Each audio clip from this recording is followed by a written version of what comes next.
All right, a Thursday edition of The Zone right here on Sports Radio 810 WHB. Jason Anderson with you, Sterling Holmes, Dylan Michaels heading up until 2 o'clock. The next 4 hours we've got you. We'll talk with Kent Swanson an hour from now.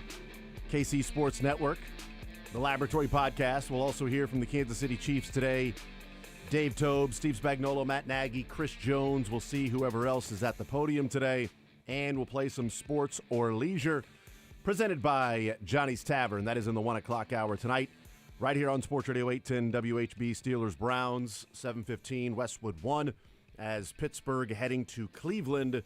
Pittsburgh fresh off the win over the Baltimore Ravens. Cleveland experiencing a frustrating and disappointing season with the expectations and hopes that they had this year. We'll see if they can play well in a rivalry game tonight on a night where the elements may play a bigger factor than the players on the field.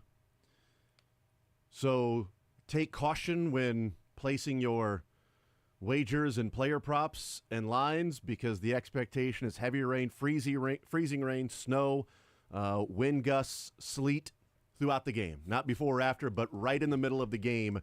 Sleet, snow, freezing rain, gusts of wind.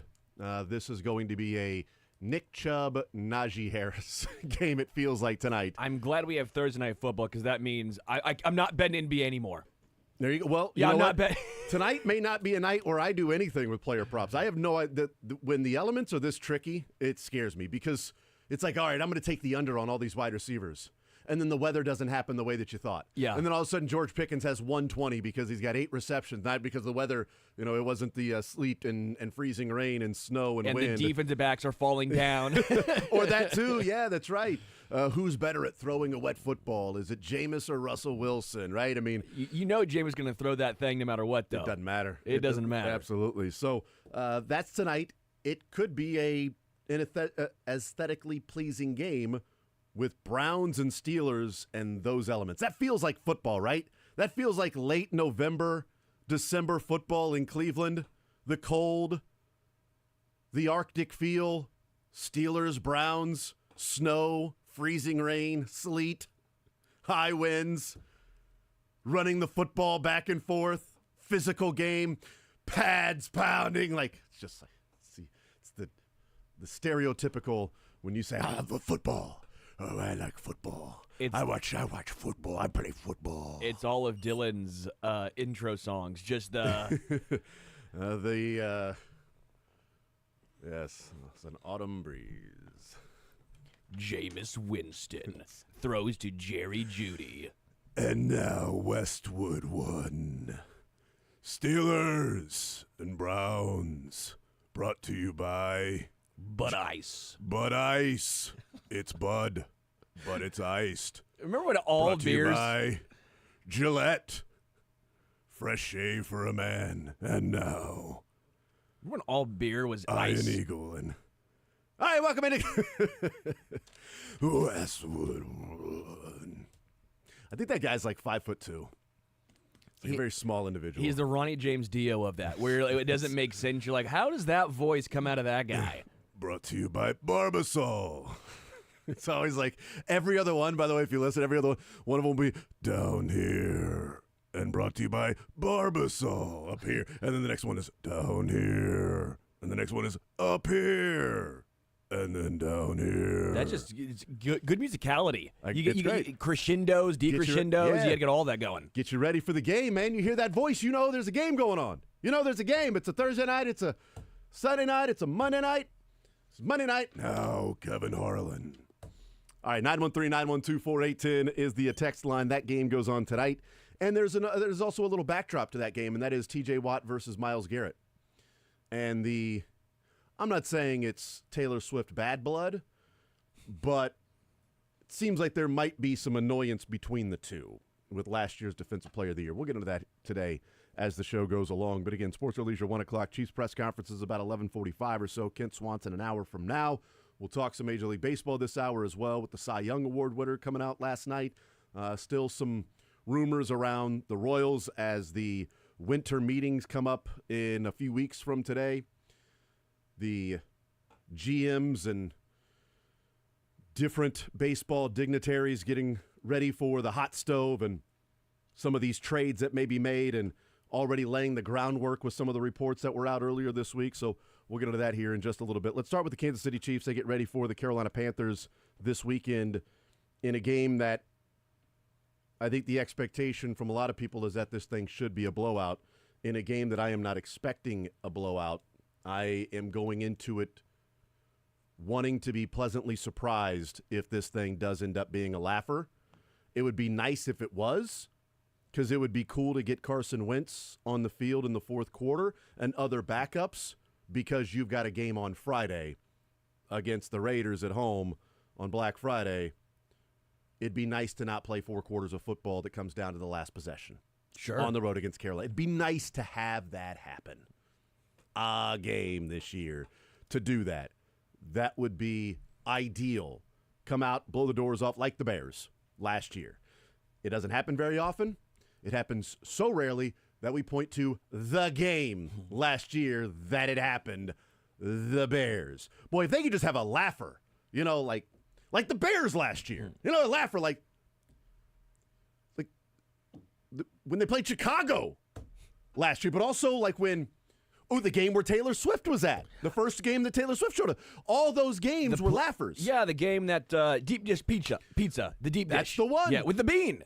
With the bean. Yes. Oh, what was that other game? There was that game. Oh, it's where the city where they have the water turns green. That's right. Yep. That one. Sure. I'll take that. It was you know what? They finished second place that day. It was the second city. Was it windy? It wasn't windy that day. But it was the Windy City. The game where Kelsey caught the first touchdown of the season for him that year. Yeah. The game. It would be nice to have the game like that to throw into the mix of just a laugher against a bad team that you treat like a bad team and you get out of there with the win. Business. Go there. Because Jets, Giants, traditionally in the past have not even been that. I mean, it just they don't blow teams out, and when they do, you really remember it. It's like what Holmes said a couple of summers ago when they were playing against Steph and Clay. I keep it close, Ernie. It's what I do. I make it great for TV late. It's what I do. He's not wrong. It is kind of what he does. The Chiefs, what they do is win. They did not do it this weekend against the Buffalo Bills. We've talked a lot about that game specifically on Monday and Tuesday, and then, turning the page to the rest of the season, 1 seed, 2 seed, what it may mean. But the bigger conversations coming out of that game are part of the how does this team improve from here? Where are the elements that they can get better at? Do they have to bring somebody in? Can it come within house? Is it just experience the rest of the way? Or is this who they are, and you have to find a way to overcome and be able to not gloss over, but find ways to win in spite of your flaws and coach around those so you can get through a game without those being exposed and being the reason why you lost a game or two or lost the last game of the season. Sure. This team hasn't lost the last game of the season in the last 2 years. Their last game, I should say. But also the last game of the season, too. Yeah. But their last game. Both. Yeah. It's, 3 of the last 5 years, they have not lost their last game of the season, which is great. But is it something where you can just get by? Or are there areas of improvement? And I think the two things that there are 3 spots, but I think the 2 that most people have talked a lot about, obviously the pass protection, left tackle, right tackle, whatever, and the defensive line putting pressure on the quarterback, sacking the quarterback the way that they were doing last year, pressures versus sacks, that whole conversation, that discussion where today, if Steve Spagnuolo was asked about it, I expect the same answer we've heard from Steve Spagnuolo that, yeah, sacks are great, but really it's about pressuring the quarterback and pressuring the quarterback. If they were leading the league in sacks, then it might be sacks are awesome because it'll end a drive. It can cause turnovers, right? Sacks are a big deal. It's like PFF. You use it to fit your narrative. That's exactly right. This team doesn't create a lot of turnovers. They did against the Bills in the interception because they blitzed. They got there. Josh Allen, under pressure threw a pretty bad pass, which he does from time to time. Every quarterback does. They throw bad passes, make bad decisions from time to time. It happens. And the Chiefs got a turnover there. They don't get very many of them. And there's, to me, a correlation of sacking the quarterback, actually hitting the quarterback with the ball in his hands. Not, there's a quarterback hit. Well, he got rid of the ball, and then you hit him. Yeah. Like, okay, fine. You know, you're letting him know you're there. All right, he's hitting the ground. All right, he's getting roughed up a little bit throughout the game. But you're not causing a turnover if he's already gotten rid of the ball, and then you hit him. Unless it's so fast that he makes some dumb decision and just throws it in the air, hoping to get rid of it before he gets sacked. Not many quarterbacks do something that unnecessary and foolish and cavalier with the football. Not many quarterbacks, do that. So actually hitting the quarterback. But as we look at, and part of that is connected with the cornerback too. Sure. By being able to pressure the quarterback and whoever's going to be playing the second cornerback, and does Najee Johnson just simply get better the rest of this way? And that's why the Chiefs are saying Najee Johnson played 100% of the snaps against the Bills. What we are saying with that is it is not Najee or Josh Williams. We have already made the decision. Sure. There's no discussion between that. It is Najee Johnson. We will sink or swim at quarterback 2 with Najee Johnson. So we're going to put him out there and have him improve as the season goes along, get better, get more comfortable with that knee, and he's our cornerback 2. The only thing I would say is I wonder, I doubt it, but I wonder if they go, okay, you're going to be the guy, the starter for one game. Then you throw Josh Williams out for the next game and say, hey, now you're going to play 100%, yeah. and then this is your opportunity. And then from there, you decide who you're going to go with. I doubt that's the case. The reason why I brought that up was because Denver kind of did that with the running backs. Against the Chiefs, it was Estime, yeah. And then this past week, it was just all Javonte Williams. And now they're kind of going to say, okay, well, who's going to be our guy? They both had one game where they're the bell cow. Now we can kind of determine. I mean, they won one, they lost one. That should be the deciding factor right there. They lost with Estime, they won with Javonte Williams. I don't have either on my fantasy team, so I'm not leaning one way or another. I'm just joking about winning, losing. Kind of like they should go with Estime.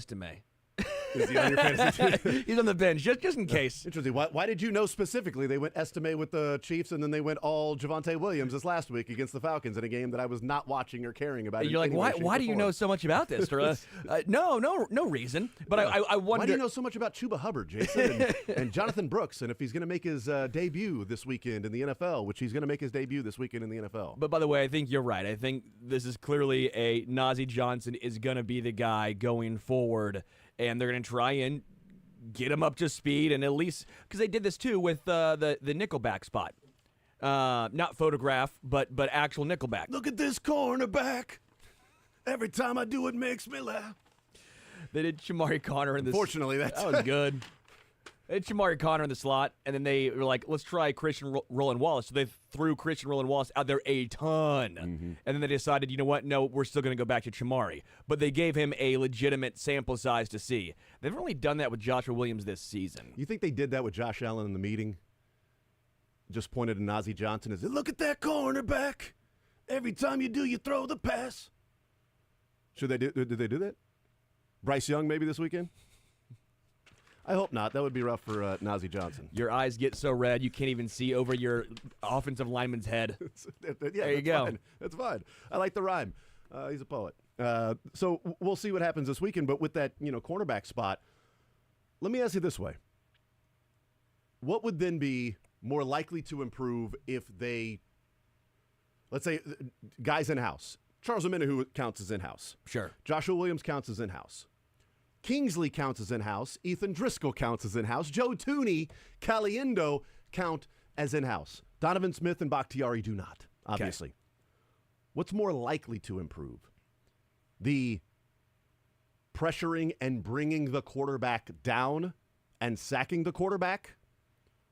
Or the pass protection that holds up a little more consistently and allows Patrick Mahomes to develop a trust throughout the game and keep that trust so he can stand in the pocket and make throws and not get happy feet that he gets from time to time or feel pressure already that may not be there because there's an expectation of pressure is going to come because it hasn't been great over the last, year and a half for Patrick Mahomes. With just in-house right now, what's more likely to improve? Actually bringing the quarterback down or protecting number 15? Bringing the quarterback down. I think so, too. I think it's a fairly, I don't want to say obvious one. I agree. But the reason is not just Charles Omenihu, a lot of the underlying numbers for like a George Karlaftis have been pretty good for the most part. So I think you expect a little bit of positive regression to the mean in that instance when it comes to sacks. Felix Enudike-Uzama, I think, and hopefully maybe I'm wrong here, I think you're going to start seeing more of him because I think he's actually been more impressive than Mike Dana this year. Mike Dana's been a little bit of a disappointment. Again, I'm not saying Mike Dana's been bad, but he's looking more like the rotational guy, not the starting defensive end. Felix Enudike-Uzama, I think, can get a little more pressure than Mike Dana. I have some numbers pulled up. They're not crazy difference, but again, it kind of goes to that where Felix has been a little better as a pass rusher. Turk Wharton's had a really down couple of weeks, which makes it more noticeable because Turk Wharton started off so strong. We're talking about Turk. Well, the worst 3-game stretch of the season has been these past 3 games, so I don't know if that's a case of overwork. I don't know if it's a case of the season's been a grind and it's taken its toll. But when you get Charles Omenihu back and you can alleviate some of the snap counts for Turk, then maybe those snap counts that are getting washed away, well, now they can be more the good snaps and not having him get tired and you're getting some bad snaps from Turk. Joshua Uche, who played 5 snaps, I think we all expect. So there's more options, I guess, on the defensive line to throw out. Yeah. So that's why I think that when it comes to the offensive line, you're just hoping Wanya Morris stays healthy. Yeah. I think and improves. Well, I think just as everybody improves. Of course. Everybody can improve. Okay, so that's a generic, boy, if he can get better as the season goes along. Yeah, Juwan Taylor can get better as the season goes along. Sure. Trey Smith can get better at pass protection as the season goes along. By the way, he has to. Yes. If you're going to pay him all that money, you can't pay him all that money to be a run blocker. Correct. Not with Patrick Mahomes in this offense and Andy Reid. And so for me, I'm sitting here going, I think Wanya Morris is fine at left tackle. I really do.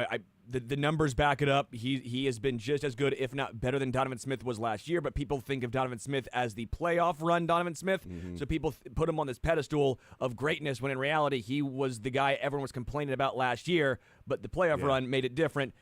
Wanya Morris has been fine. He's been okay. But when he goes down, and I don't know how much you can count on that bone bruise to get healthier as the season progresses. That's why I get so nervous because if he goes out even for a series, Kingsley's not going to work, and it's not going to be Kingsley. Could not have been Kingsley this past weekend. It's going to be Ethan Driscoll or Joe Tooney. It literally couldn't have been Kingsley this past weekend. But we're talking about so many moving parts and unknowns on the offensive line. Yeah. That's why I think there's more known quantities, more actual ways you can resolve the pressure issue, I think, with the defensive line than with the offense. So for that, I think you will see the defensive line improve. I'd really love to see, and I think everybody would, but I'd love to see more consistency with the offensive line because I think it can just simply do numbers for this offense, levels of how this offense can play and where it can get to if there was more of a trust with number 15 in the pocket. When he says yesterday, asked about Xavier Worthy and that throw down the sideline or that throw to the sideline that they didn't connect on, and he says, missed opportunities. There was also the play in the third quarter that I threw the ball to Trav, should have stayed in or protected or trusted the pressure, whatever it is, and waited for Noah to get open. And Gray was wide open. But, as I've said yesterday, maybe I'm wrong, but what I think is that the first pass for Patrick Mahomes, the interception, and that play in the third quarter, to me, are connected. He trusted the pocket in the first quarter, waited for Noah Gray to come open, and then he had pressure in his face and pressure from the side, and he had to get out. He said, well, I could have stayed in there a little bit longer.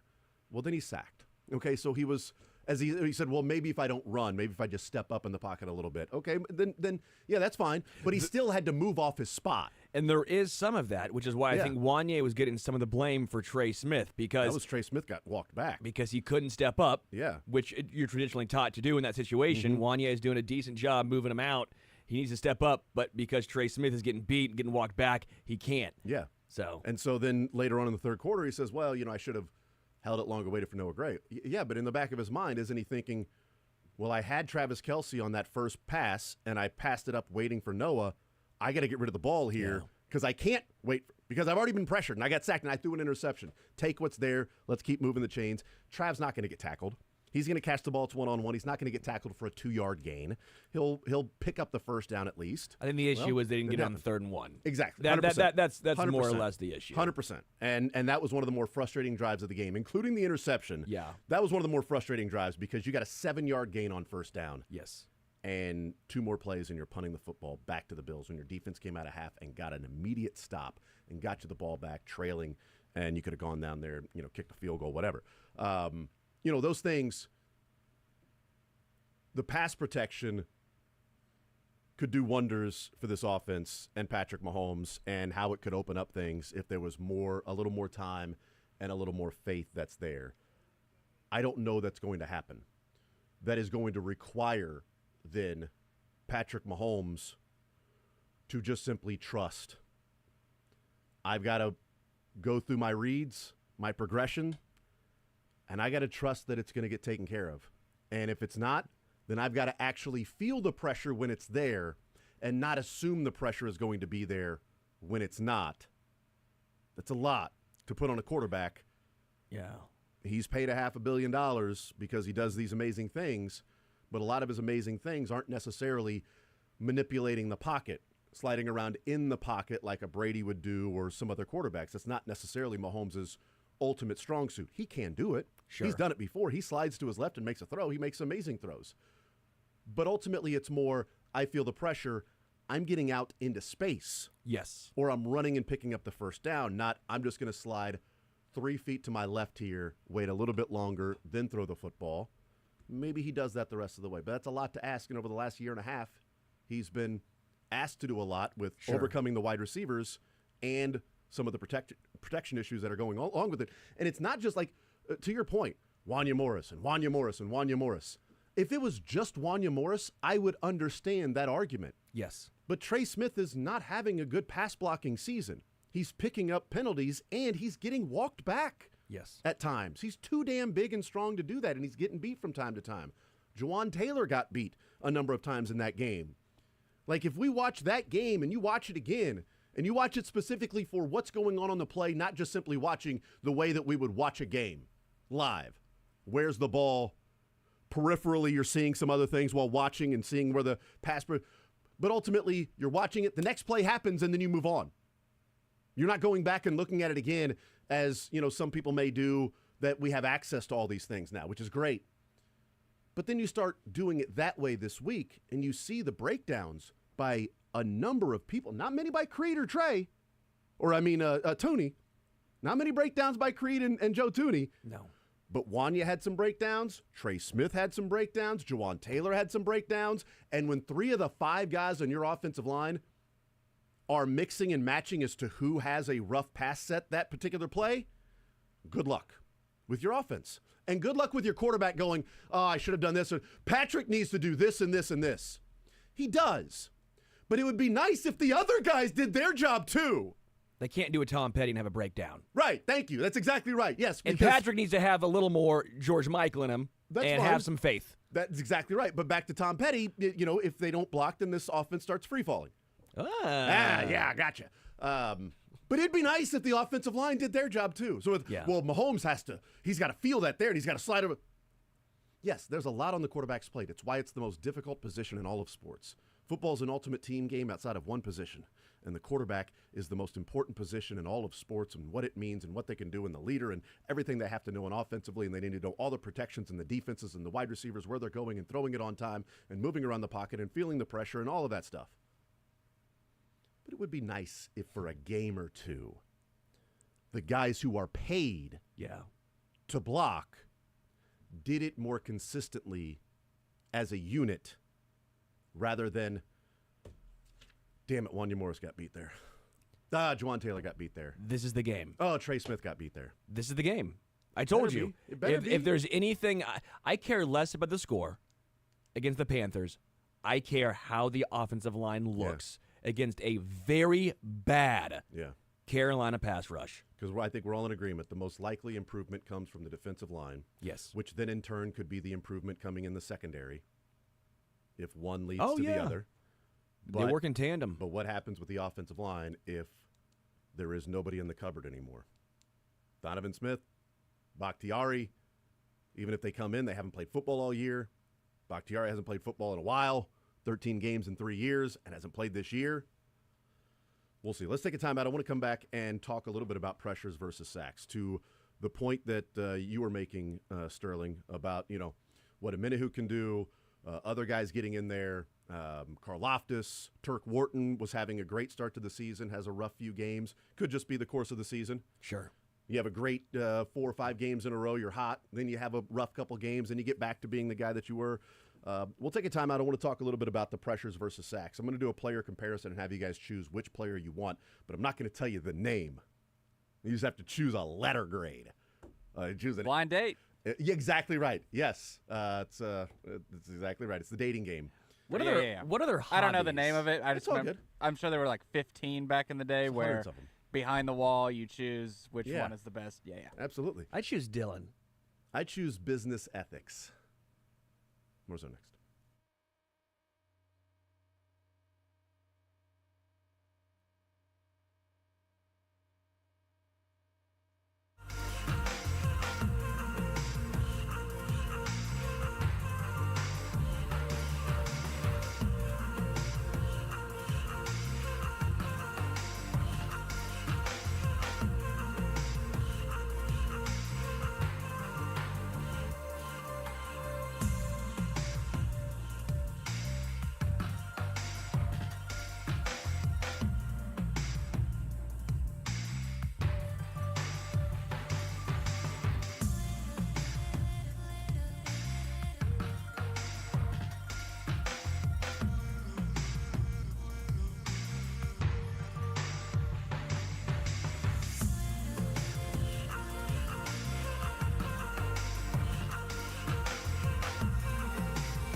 Let's play a fun game of which player would you rather have.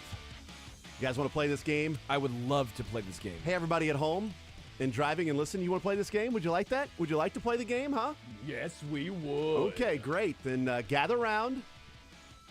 Everybody, Campfire. That's right. Put your thinking caps on.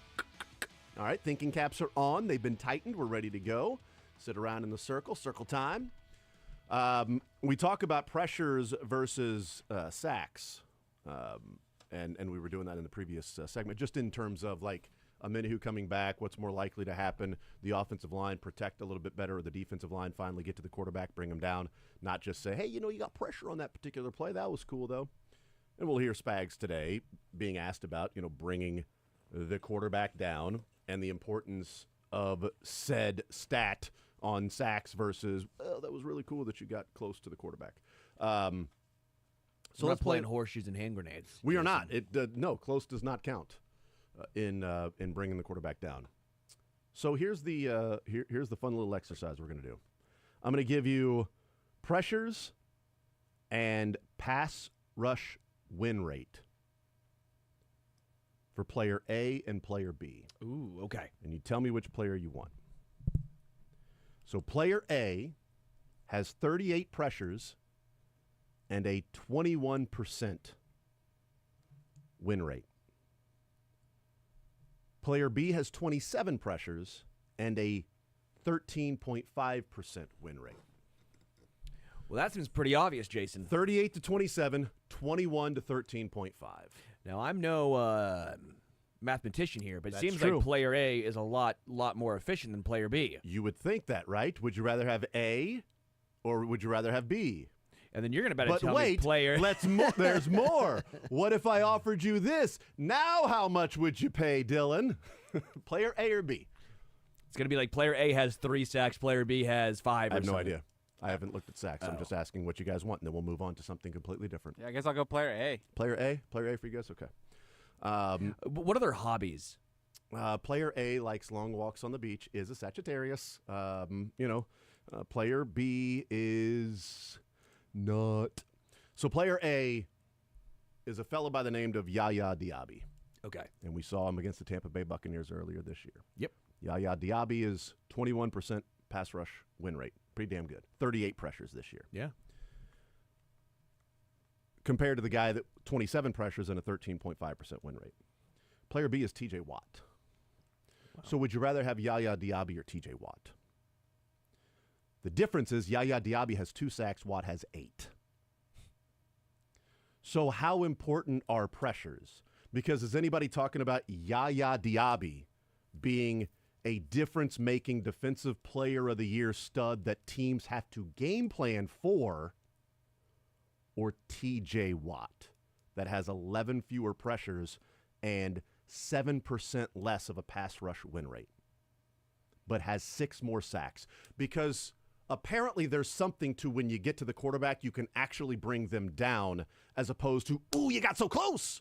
Well, yeah, he may not get there as often, but when he does, the down is over. It feels like TJ Watt has been this guy for a while now. He's kind of an outlier in this instance. He's not an outright liar, okay? Outlier. Oh. Yeah.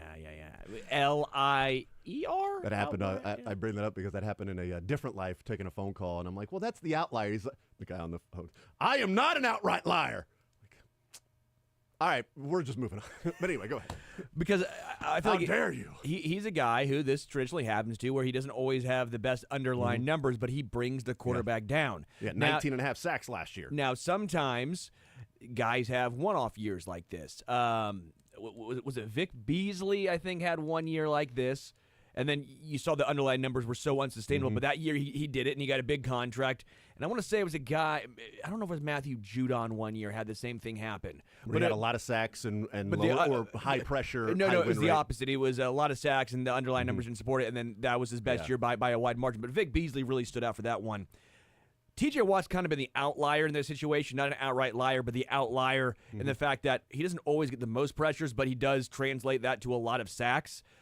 So I don't know if, I'm not saying you're wrong, but using him sometimes isn't the best, because Yeah. He's bucking the trend. It's almost like a pitcher where you're like Seth Lugo, you're like, how is his ERA so good when all the underlying numbers scream regression? But it never came. Yeah.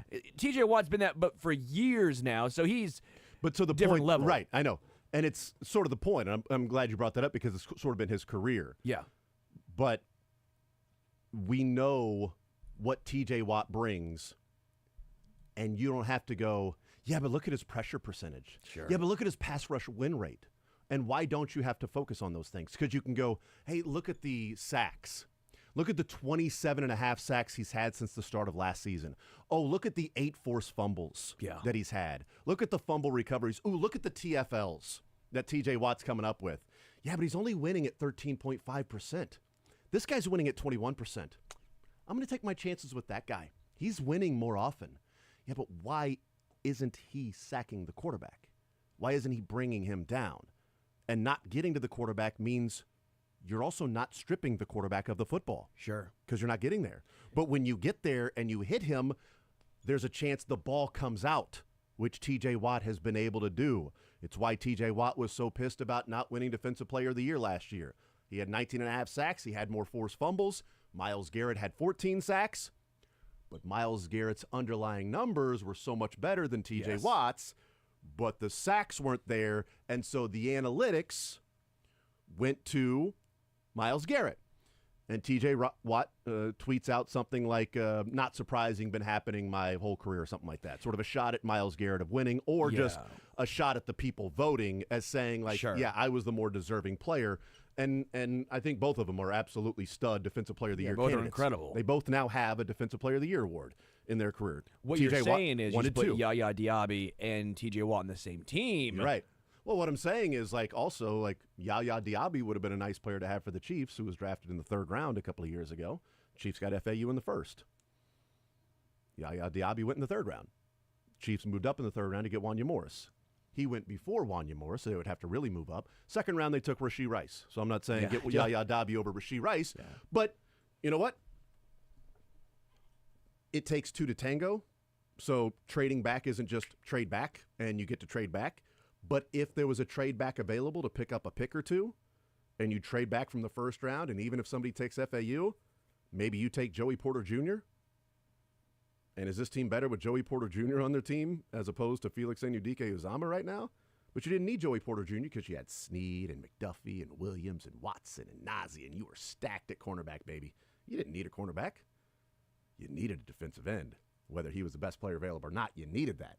So you went with the need, and maybe on their board, Joey Porter Jr. wasn't that. Sure. So I'm not assuming. And you can just cherry pick, because we can cherry pick Yaya Diaby and go, well, why don't you just trade back, get an extra pick, and in the 3rd round, trade up and get Diaby, and then you'd have Joey Porter Jr., Diaby, and Rashee Rice. Because it's very possible you would draft the Andy Isabella type. There's a chance that you would do that. And, you know, the Chiefs came away in that draft with 2 defensive ends, FAU and B.J. Thompson in the 5th round. Yeah. Would you rather have Yaya Diaby and no Wanya Morris and B.J. Thompson? Or Wanya Morris, who knows about B.J. Thompson, and Diaby?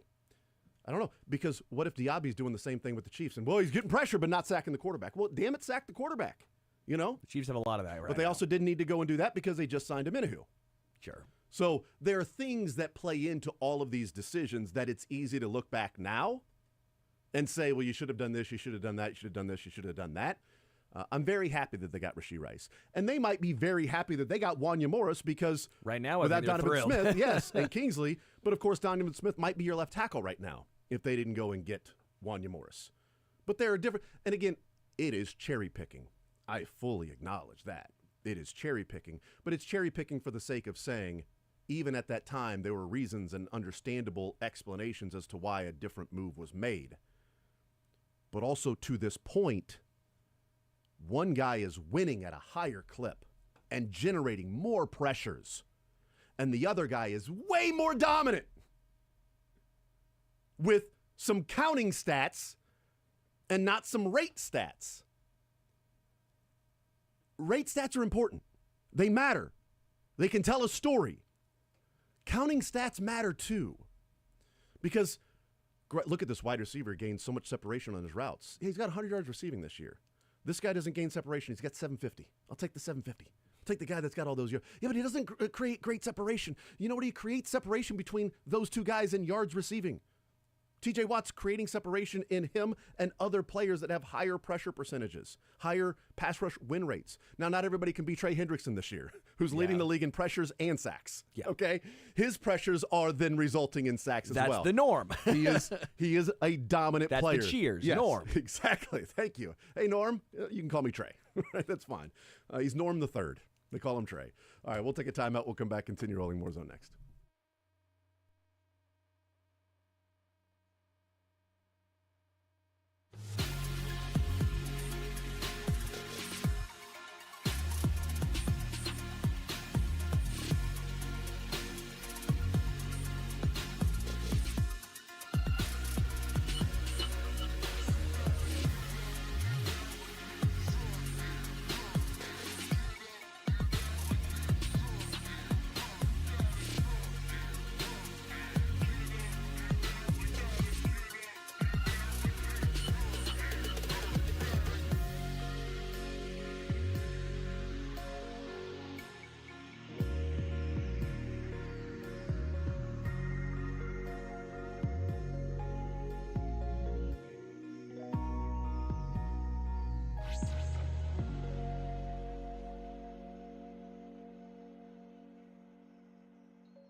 right, wrapping up this hour, we'll talk with Kent Swanson coming up in the next segment. We'll ask him if he'd rather have TJ Watt or FAU.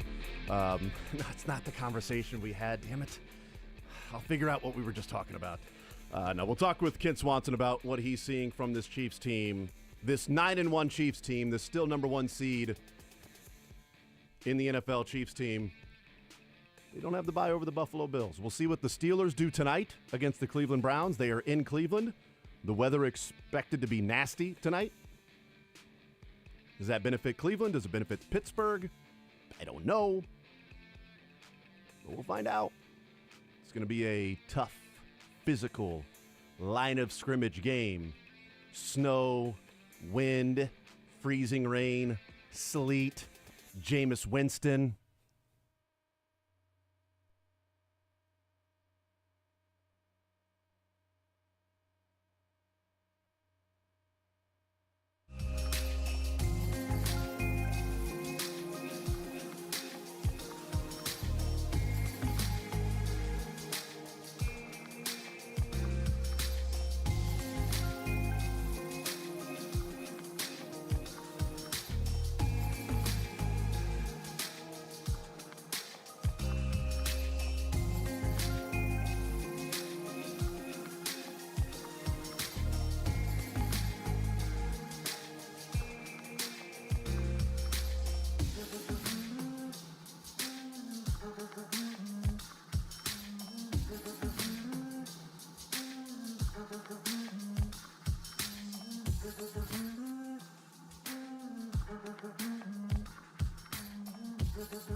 810 WHB. We'll hear from the Chiefs coming up here in just a little bit, about 11:45 or so. Dave Tobe, Steve Spagnuolo, Matt Nagy, Chris Jones. Listen. Tonight, Steelers and Browns, that total is at 37, and I feel like that's high. The juice is on the under, by the way, so the Vegas is also saying, yeah, the total is 37. We'll let you go over. Yep. We'll let you bet on the over, but if you want to bet on the under, you're going to not win as much money. Mike Tomlin on the road on Thursday night in division is not a good record. Interesting. If anyone's looking that up. So what you're saying is maybe plus 160 for the home dog in Cleveland? Yes. With the Definitely to cover. Yeah. 3.5 if this thing comes down to a field goal. With the rain and freezing rain and snow and sleet and high winds in Cleveland tonight during the game. Steelers coming off a massive win Huge against win. the Ravens. Maybe looking past. Huge win. Who they got next week? Who does Pittsburgh have next week? Let's figure this out real quick. They got Cleveland, and then they will head to Cincinnati next week. So we'll see. I don't know. Maybe not. If that was like I don't know. If Cincinnati was a little bit better, that maybe the Philadelphia game or something, but. Being in-state and all that stuff, and Philadelphia playing the way they are. All right, let's talk with Kent Swanson, KC Sports Network, KC Laboratory Podcast, joining us here in the zone to talk some Chiefs football with us. Kent, welcome into the show. How are you, sir? I am doing tremendous. Great to hear from you, Jason. Feels like it's been a minute. I know I missed last week. Sorry about that, but looking forward to talking with you. Yeah, just don't ever let it happen again. That's all. Other than that, we're all square. It's all good. Let's start with just a generic way of having a discussion, and then we'll sort of hone in and focus on some of the finer details. But, you wrote last week about the importance of that field goal block because of the massive matchup with the Bills and, what would have happened if the Chiefs didn't block that field goal as they get ready for the Bills that week. And now we look back and, even bigger Leo Chanel's blocked field goal because of how the rest of the season may shake out. What's your takeaway from the game and the Bills matchup and how they lost and anything that you have moving forward for this team as they are still one game up on the Bills without the tiebreaker though? Yeah, I think if you were looking at the Chiefs roster or schedule, and you're looking at the most likely loss, if you're ranking the most likely losses for the season, I think in Orchard Park was probably number one as far as the most likely loss for this football team. And turns out it bears out that way, right? But the thing that I think is worth paying attention to and this team is going to have to respond with and going to have to do some soul searching after that game is how they lost, right? And I think everybody shares a piece of that, which is a good and bad thing. There's little things on both sides of the football that kept this team from going into Orchard Park and winning that football game and upsetting the Bills at home. So, it's some of their concerns with cornerback. It's, some of their play calling decisions. It's a lack of explosiveness in the passing game. It's protection at times. It's play calling decisions. Everyone shared a piece of that. And that's kind of a good thing, I think, because I think that'll just kind of rally this team for the home stretch. And hopefully this is the last blemish they have before the season ends and they're able to get that one seed. The explosiveness, the protection, all the different things that you talked about there that sort of showed up and were magnified in that loss to the Bills as they were able to overcome a lot of those things this year while they were winning. Is explosiveness in the pass game and the issues with protection, is that a direct connection, correlation, causation in your mind, or is there something more going on besides just saying, hey, if the pass protection was better, they'd have more of these explosive plays? Yeah, weird cop-out, but I think it's both. I really do. I think there's been some opportunities that have been missed because of pass protection at times, but also, the Chiefs don't really have very many explosive players on their roster right now. It's Xavier Worthy, and that's it. And I think that has shown up. And Xavier Worthy, I think, is getting better, and he did some good things against the Bills in this game. And, man, the Chiefs really did a lot to try to feature him early in that game. I don't know if it was just to troll the Bills because they allowed him to trade up for him. I hope there's an element of that, by the way. I genuinely think there is, which I love. It would have been even more fun. We would have talked so much if this team had won this game. But, I think Xavier Worthy's got to continue to ascend and get better. He's got to be better in January. And I think he will. I think he's getting better. But and hopefully Hollywood Brown comes back too, because that could add an explosive element. But I think there's a little bit of everything with why this team isn't explosive, and that's kind of like, I think there's two sides to look at it, right? It can be good because it will refocus this group, but also like, hey, it's definitely a point of concern for this team if they're going to do what they want to do. Is there improvement expected with the offensive line and the pass protection, or is the improvement they go and bring somebody in with, Donovan Smith, Bakhtiari? Those are the names that people talked about and have continued to talk about. But is there a level or a confidence maybe that this pass protection can become more consistent, can improve, and can then give Patrick Mahomes a little more peace of mind and comfort and trust in the pocket that it's going to hold up?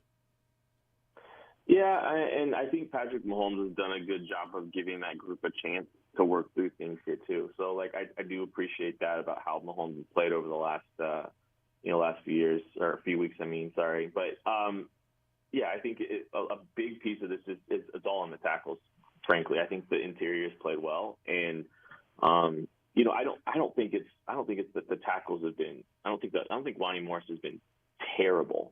I think Lonnie Morris has, caused some issues from time to time, and it's limited some of those opportunities, right? It's when they try to get into that true drop back game, when they try to get some of these longer developing plays that we see some issues there. But I don't know if Donovan Smith's the answer either.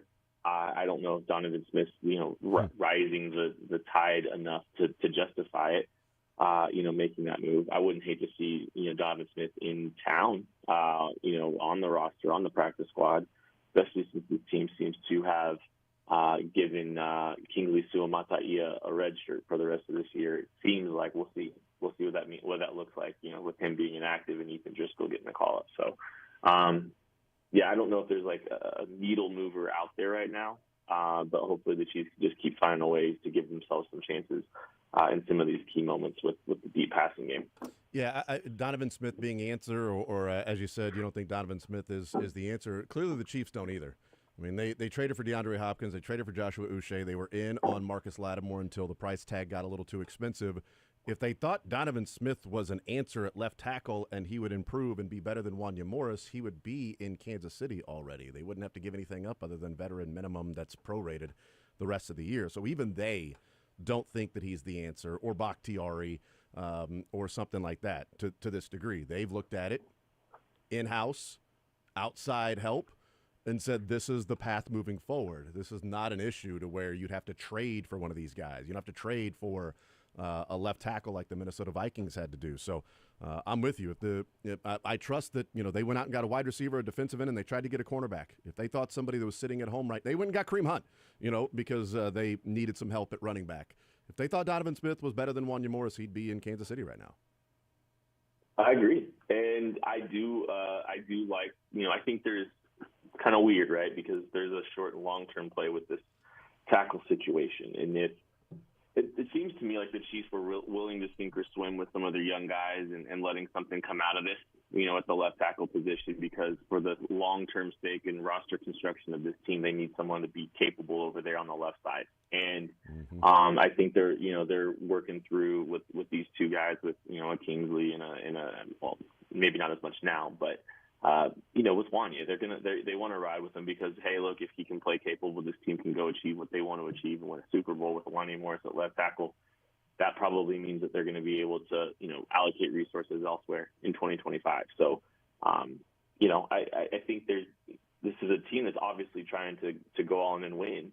But I think there's also a little bit of an eye specifically at that position towards the future a little bit too, trying to make sure that they can, keep a premium position, at a managed cost. Do you think that Ken Swanson's our guest? We saw the offensive line be an issue in the Bucs game, and then we know what Brett Veach did at that point and went and addressed it with Joe Thuney and drafting Creed and drafting Trey Smith and going and trading for Orlando Brown and trying to solidify that entire offensive line from what it was the year before and have 5 new starters. And We saw him, go above and beyond there. The wide receivers were an issue last year. So then, they go and sign Hollywood Brown. They draft Xavier Worthy. So they are, throwing numbers at the wide receiver position. As we've seen now, Joe Tooney will be back another year because of the restructured contract. Creed Humphrey will be here. Jawan Taylor's contract necessitates him being here. Trey Smith is a free agent. Wanya Morris is a third rounder on a third round deal. Kingsley Suamati, a second rounder on a second round deal. So very affordable there. Question being, if we're seeing how this offensive line is protecting or lack thereof for Patrick Mahomes, is this an offseason where Brett Veach then goes and does the same thing he did a few years ago, and it is revamping the offensive line that, okay, we're not going to sign Trey Smith to play right guard. We're going to take those resources that could be $20 million a year and salary cap hit, and we're going to invest in a left tackle, or we're going to take our draft resources and trade up and get a left tackle. And this is the year that we go ahead and figure those things out, and we move Wanya Morris to right guard, and we deal with Jawan Taylor the next couple of years with his contract. Joe Tooney's last year. We'll find a replacement for that, and we're going to make sure that the tackles are going to be solidified moving forward, and Patrick Mahomes isn't going to have to worry about some of these things that they were able to do a couple of years ago and have the number one offense in the NFL. And whether we liked Orlando Brown or not, that offensive line was pretty solid throughout the year, and it was number one offense in the NFL, and Mahomes had some time to throw. And last year he was overcoming deficiencies at wide receiver and some issues at the offensive line with pass protection along the way. And he's had to do that this year as well. And it's not ideal for Mahomes to not trust the offense, so therefore doesn't go through his progressions and hit the guy that comes open when Andy Reid has schemed a guy wide open. Yeah, and I think it kind of depends on what happens this year. And I think that's, like this team, if they go out and win a third Super Bowl with Wanya Morris, yeah, true. I could see this team trying to just say, you know what, let's ride with it, right? If they deem that's the biggest reason that they lost this Super Bowl, they're going to go back and reinvest into the offensive line. I think I don't want to completely say hey, this is the reason the Chiefs are struggling is entirely on the offensive line, because I don't believe that to be the case. I think it's a piece of it, right? Yeah. And I think it showed up at times in this game. But I think it's also fair to say if the Chiefs had their wide receiver 1 and wide receiver 2 heading into this season, we may not even be talking all that much about the offensive line, because this team might be putting up a lot more points and looking a lot more explosive and all these things that we've kind of talked about too, right? So, I think this offensive line piece is a piece of the puzzle, and I think ultimately how this team approaches the offseason will depend on how this season goes. And that's kind of been the theme with Brett Veach regardless. It's aggressive corrections to what kept them from winning the Super Bowl. They haven't had to worry about any aggressive corrections to fix what ailed them because they've won the Super Bowl the last couple of years. Now, they took care of business with the wide receiver room, or tried to, in a tangible way. But and they're back to square one essentially there, a little bit better maybe than last year. But, I think it just kind of depends on where the season goes and if they are able to achieve their goals. Visiting with Kent Swanson, KC Sports Network, KC Laboratory Podcast. Isaiah Pacheco expected to play this weekend. I don't know how the running back rotation will take form. I would guess that Kareem Hunt becomes a really good backup running back. They'll find ways to get those guys the football. They'll be able to, keep guys fresh, hopefully, throughout the rest of the season. Isaiah Pacheco will be more fresh the rest of the year because he's had these days off. How much do you think Isaiah Pacheco will help in that explosiveness for this offense that, Kareem Hunt just, broke off the longest rush for the Chiefs this year with 17 yards against the Bills? I don't know that Isaiah Pacheco turns that into a 25 or a 30-yard gain. He's not the home run hitter that we've seen with Damian Williams or even Jerick McKinnon at times, but he's got more burst than Kareem Hunt does. So does he improve that quote-unquote lack of explosiveness on this offense by just simply having a different type of running back out there than Kareem Hunt? Yeah, it's tricky with Isaiah Pacheco because I'm a big Isaiah Pacheco fan. I respect his game tremendously. Mm-hmm. I respect how hard he plays. And I think there's definitely some additional explosiveness that could be had in the running game. But at the same time, he doesn't have the same kind of vision, right? He doesn't have the same kind of precision and accuracy inside the tackles that Kareem Hunt has. Yeah. And so Kareem Hunt gets what's blocked and not much beyond that. and Isaiah Pacheco runs as hard as he can and doesn't always have the kind of vision. So, like, I think you might see some more explosiveness, but you might see more variance where this run success rate has been so impressive for this team. You may not see as much. The success rate might go down a little bit, but that's one thing I'm paying attention to, actually running the football. But the thing I think Isaiah Pacheco helps out a ton with is I think they had some serious plans for him in the passing game. And you kind of saw that early in the season against the Baltimore Ravens. Yeah. They ran some plays that you really haven't seen since, right? He lined up in the backfield in the gun with Patrick Mahomes lined up. He did that little short motion kind of out in the no man's land, out into the slot area, but kind of, the same depth as the quarterback, and then ran routes outside of that, right? Like, those are some of the things that I think they wanted to introduce with Isaiah Pacheco, but they just didn't have in the bag right now. Because of, he's basically the only back that's really capable of running it. So I think there's some trade-off in the run game, but I do think the passing game gets more explosive from the running back position with his addition. Yeah, it's interesting. The first two games, as you mentioned, with Isaiah Pacheco against Baltimore, he had 3 targets, 2 receptions, 33 yards, and then against Cincinnati, 5 targets, 5 receptions. Only 21 yards there with those 5 targets and 5 receptions, but you're talking about 54 yards in 2 games receiving to go along with him being the number 1 running back there, and how often he was touching the ball last year in the playoffs, and just touches, whether that's handing the ball off or getting him involved in the passing game. It's an interesting point that can help counteract some of the pass rush that goes along with that, because I think there's an element there of Mahomes kind of being in his head on the pass protection right now. I've mentioned this a couple of times this week, Kent, and I'll get your thoughts on it. I've connected the first pass attempt of the game with the first pass attempt of the third quarter of the second half. And I think there's a similarity between the two that resulted in 2 different outcomes. The first pass play was an interception. And when I saw it live, I was very frustrated that he didn't just throw it to Travis Kelce for a 4-yard gain and a first down, move the chains, let's go. Then watching the All-22, you see that as he looks at Travis Kelce, 3 guys in the zone all move that way, which opens up a huge space for Noah Gray running behind him. And he even said, waiting for Noah Gray to come open, I should have just stepped up instead of started running, and then I could have hit Noah Gray. I think he was waiting for Noah Gray. The pressure was there, so he moves. It ends up being an interception.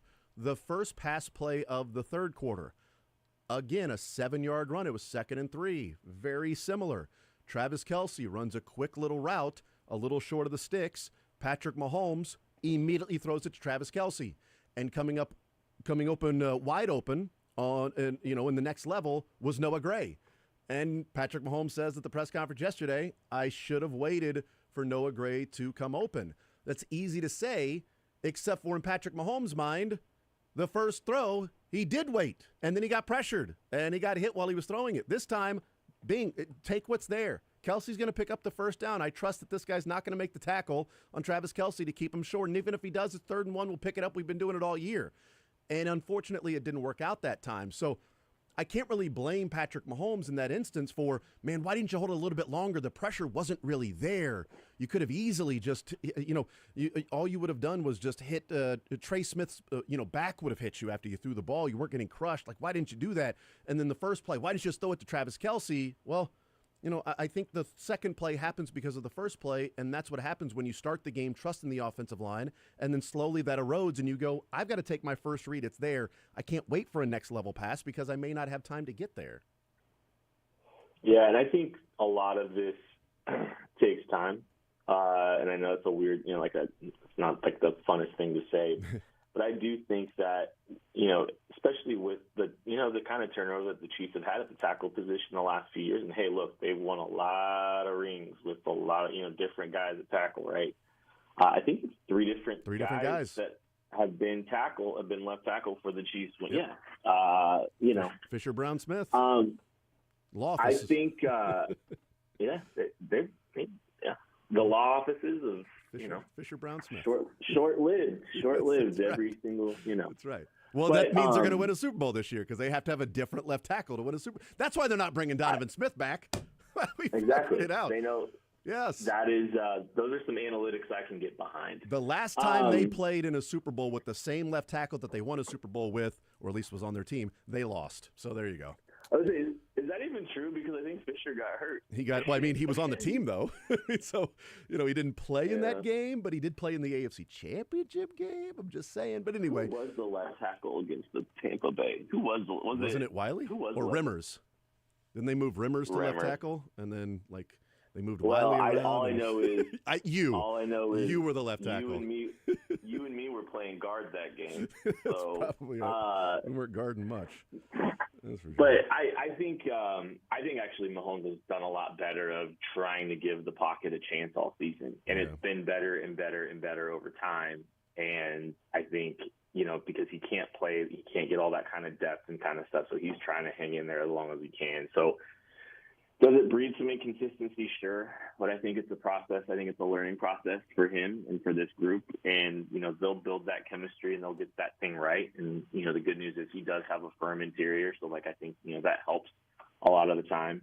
Not that it's perfect, obviously, but I think they'll build some consistency over time. And the Chiefs will have a good plan for how much they need to help their tackle and how they need to help their tackle with play calling when it's all said and done. And so that's, I feel comfortable.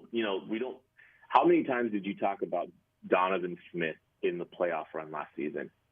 I can't remember saying, man, he's getting absolutely worked. This is an absolute problem. This kept them from winning. I don't remember that. Maybe a little in the Super Bowl, but not all that much. Yeah. And so, I think the Chiefs will get through this. They'll work through this. And, hopefully, knock on wood, there's not a ton more injuries for this team that they have to navigate there. Yeah, it's a good point. Sterling's brought that up a couple times and said, people are comparing Wanya Morris to playoff run Donovan Smith, and that playoff run Donovan Smith was different than regular season Donovan Smith. And I don't disagree. I think that's absolutely right. Kent Swanson is our guest. Kent, the rest of the way, the Chiefs and the Bills. Who gets the 1 seed for the Chiefs and the Bills? The Bills have 49ers. They're at the Rams. They're at Detroit.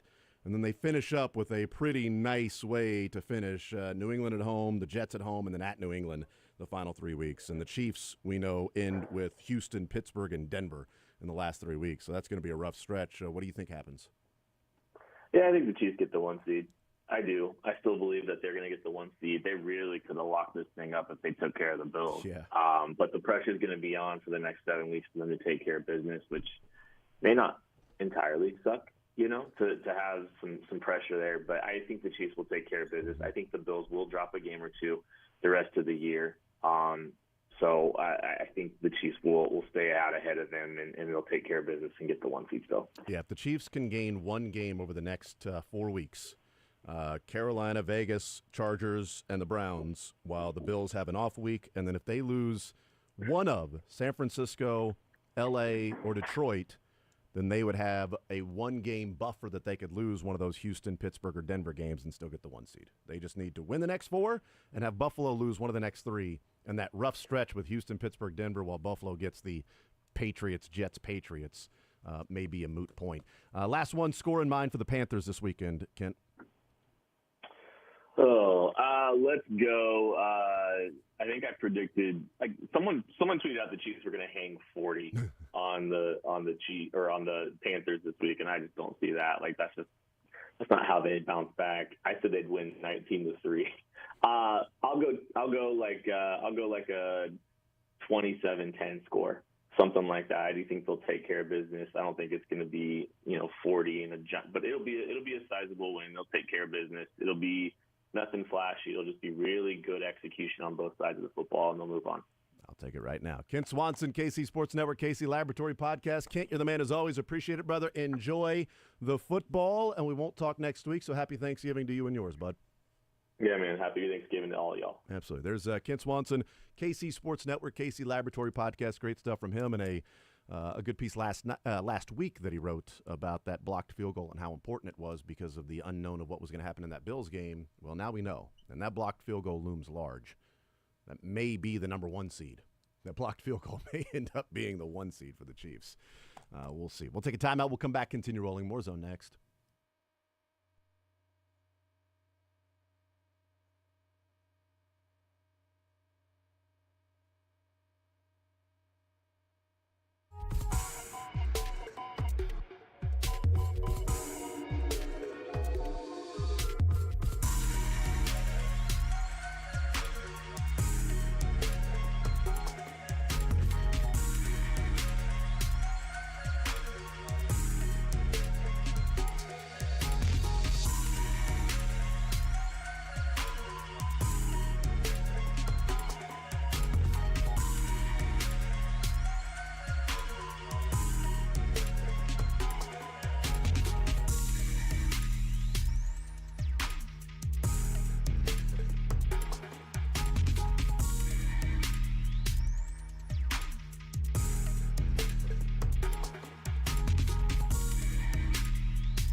I would continue right here on Sports Radio 810 WHB. Thank you to Kent Swanson, KC Sports Network, KC Laboratory Podcast. We'll hear from the coordinators today. That is Dave Tobe, Steve Spagnuolo, Matt Nagy. We will hear from Chris Jones and Joe Thuney today. So Joe Thuney will be just doing whatever it takes to help the team get a win. Just keep getting better, doing the work, learn from the mistakes, and correct them as the season goes along. So we'll hear from Joe Thuney, Joe-Bot Thuney. So, do you think him and Wade Davis just hang out and they just only talk in like beep, boop, beeps, or like they talk in code? I think he is from the Bill Belichick school of talking to the media. I think Joe Thuney came up with the New England Patriots and how to talk to the media, and that's what he does, which is perfectly fine.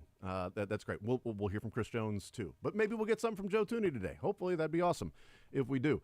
But we will hear from Chris Jones. We'll hear from Steve Spagnuolo. That 4th down and 2 call, that 4th down and 2 play has been much debated, discussed, dissected, and part of that dissection is not only Josh Allen recognizing after the play that they were in zone when he thought they were in man, and then saying, I've now got to go and make a play, but it also includes his ability to make a play because that gap was vacated by Chris Jones trying to make a play. Yeah. If Chris Jones bull rushes the right guard and just keeps gap integrity, Josh Allen can't easily escape there, and then George Karlaftis doesn't have to try to spin back and dive at his foot because that gap is so wide open. Chris Jones is going up against the right guard and then tries to slide to the left guard's or to the right guard's left shoulder. So Chris Jones sliding to his own right, nor the center, and that right guard just rides him towards the center. And that's unfortunate because Chris Jones was trying to make a play on 4th down and 2. Let me get after Josh Allen. But by doing that, it actually created the wide open gap for Josh Allen to run through. Whereas if he's got to run a little bit more to his right to try to split Karlaftis and Jones, Karlaftis doesn't have to dive at the foot. He's there. Yeah. To spin back and get Josh Allen. And if Josh Allen was Joe Flacco, then exactly, and it may not be that big of a deal, but it's part of the gap integrity rushing, which is why I brought up did Joshua Uche play so few snaps because they didn't want just a speed guy around the outside, but they wanted guys to then slowly compress the pocket and keep Josh Allen in there while blitzing through open gaps that then Josh Allen has no escape route that you blitz through. Well, here's Andy Reid was asked on Monday, I think this was from Monday's press conference, specifically about that 4th and 2 play and putting pressure on Allen, rushing with gap integrity versus go make a play, beat your guy, and get the sack. Yeah, that's a tough thing to do. I mean, it's especially when you're right there. And listen, this was not an effort problem on either side of the ball. It was just an execution part. And you want to try to stay in your lanes. Sometimes when it extends that long, that's a tough thing to do. I mean, the guy's moving around and all of a sudden those lanes become skewed just a little bit. So, but listen, I appreciate the effort on it. The guy made a great play, and we'll go back and learn from the thing and see what we can do better on that. That feels like Andy Reid's way of saying, like, I'm not going to criticize Chris Jones for trying to make a play. Yeah. It was not effort, it was execution. We'll learn from that. You'd like to stay in your lane. Like, those are all ways of saying, yeah, had we to do it over again, we would not have then tried to get around the guard, which created a wide open running lane on 4th and 2 when the perfect defense was called to stop the passes. Remember that week prior when Spags and Chris Jones is saying sometimes I try and make plays and Spags is pissed at him. I wonder if that's one of those situations where thinking the same thing, dude. that was just a conversation that was had a week ago. So I wonder if that was one of those. It was a fun conversation. Great conversation. Because Chris Jones is usually the closer. Yes. Those are the times he makes the plays. He closes out drives and games for other teams. And at the biggest moment to end drives, Chris Jones wins and gets a sack. And he did earlier with a great run stop. He had that great run stop. So just destroyed the guard. Yes. Just swam right around him, tossed the guy. He was right there to stop the run. But I do wonder on this particular play if this is one of those ones where he said he has a disagreement sometimes with him and Spags, whatever it is. Yeah, we disagree from time to time on when he should do some of those things. But also, you know what? There's a credit to Torrance for the Buffalo Bills at right guard because he won the rep. Yes. He was. I think if Chris Jones, because he started off straight on Torrance, I think if Chris Jones is gaining leverage and Torrance is getting walked back, I don't think Chris Jones then tries to push and pull to go to his right to get past him. I think you can just walk him back and keep the gap integrity. So Torrance was ready for the bull rush. And then as Chris Jones did his, push, pull to get by him, Torrance was ready and just rode him on into the center. I mean, the guy won the rep. It was a great job by the right guard. He won. It happens. Chris Jones isn't going to win every single rep. But against Josh Allen, you wonder at that point if Steve Spagnuolo says lose the battle to win the war. That particular one-on-one battle, you lose that one. He holds you up, but he can't escape anywhere now. And we've got the perfect play called for their receivers and routes, and we just needed to not let him escape through a wide-open hole. Who knows? But it happens. Just as Patrick Mahomes shouldn't have thrown the interception. Yeah. I'll also trust Chris Jones that he can be a dominant player. Yeah. Trust your stars. But there is an element of Chris Jones wanting sacks. I need to get the sack. I need to get the numbers, and I get it. I understand that part of it from Chris Jones' perspective. But in that one, a great player made a great play. A great player lost the rep against, just a player in the NFL. We'll take a timeout. We'll come back. We'll hear from the Kansas City Chiefs coming up next.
but it looks like Thuney, doesn't it? Tooney would be Tooney. Why does he spell it wrong? Why haven't we got to the bottom of Joe Tooney's ancestors spelling his name wrong? We should ask him about that. Here's Dave Tope. Good, Taj. So what did you see from Schrader that put him at the top of your list when you guys last week? Every year we rate all the kickers coming out. He a lot like Bucker. He was our number one guy coming out. We had him number one on the list. So he was a guy. Obviously, we looked at and we liked him early, and then he was on the practice squad. So we took a shot and got him, and we're happy we got him. He's got a strong leg. We haven't seen a lot of him, but in practice, he's looked really good. Hey, Dave, in the third quarter, Matt had a punt and he sprinted all the way down the field and threw himself to the tackle. I don't know if you guys watched film on that, but oh yeah, we watched film on it. What's the reaction when the guys see that? They love it. I don't love it. I want him to come down. I want him to be part of coverage, but not to that extent.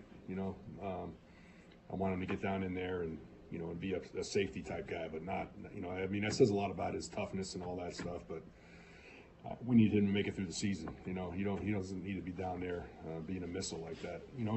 And I understand why he did it, because he didn't hit a great punt. And he knew it as soon as he hit it, so he wanted to be sure that it didn't pop out on us. So that's why he did that. I was asking, it's just rare to have a punter with that sort of athleticism and build to be able to even. Yeah, it's really tough. A lot of guys are athletic. But it's the aggressiveness mentality. The aggressive mentality and the toughness that he has. He's a football player. He's unlike some kickers and punters. I shouldn't say that. Too late. Too late. What's Schrader's range? What do you feel like his range is in comparison to Bucker? Yeah, that's a good question. If you need one of those end of the half or end of the game, 60-some yards. He's got that in him. He hit a couple 65-yarders at practice the other day, so he's got a really strong leg. In fact, we had to move him back just on, when we first started out hitting extra points, because he was hitting them over the net. We were losing footballs. So we had to move him back. So he's got a really, really strong leg. He's young.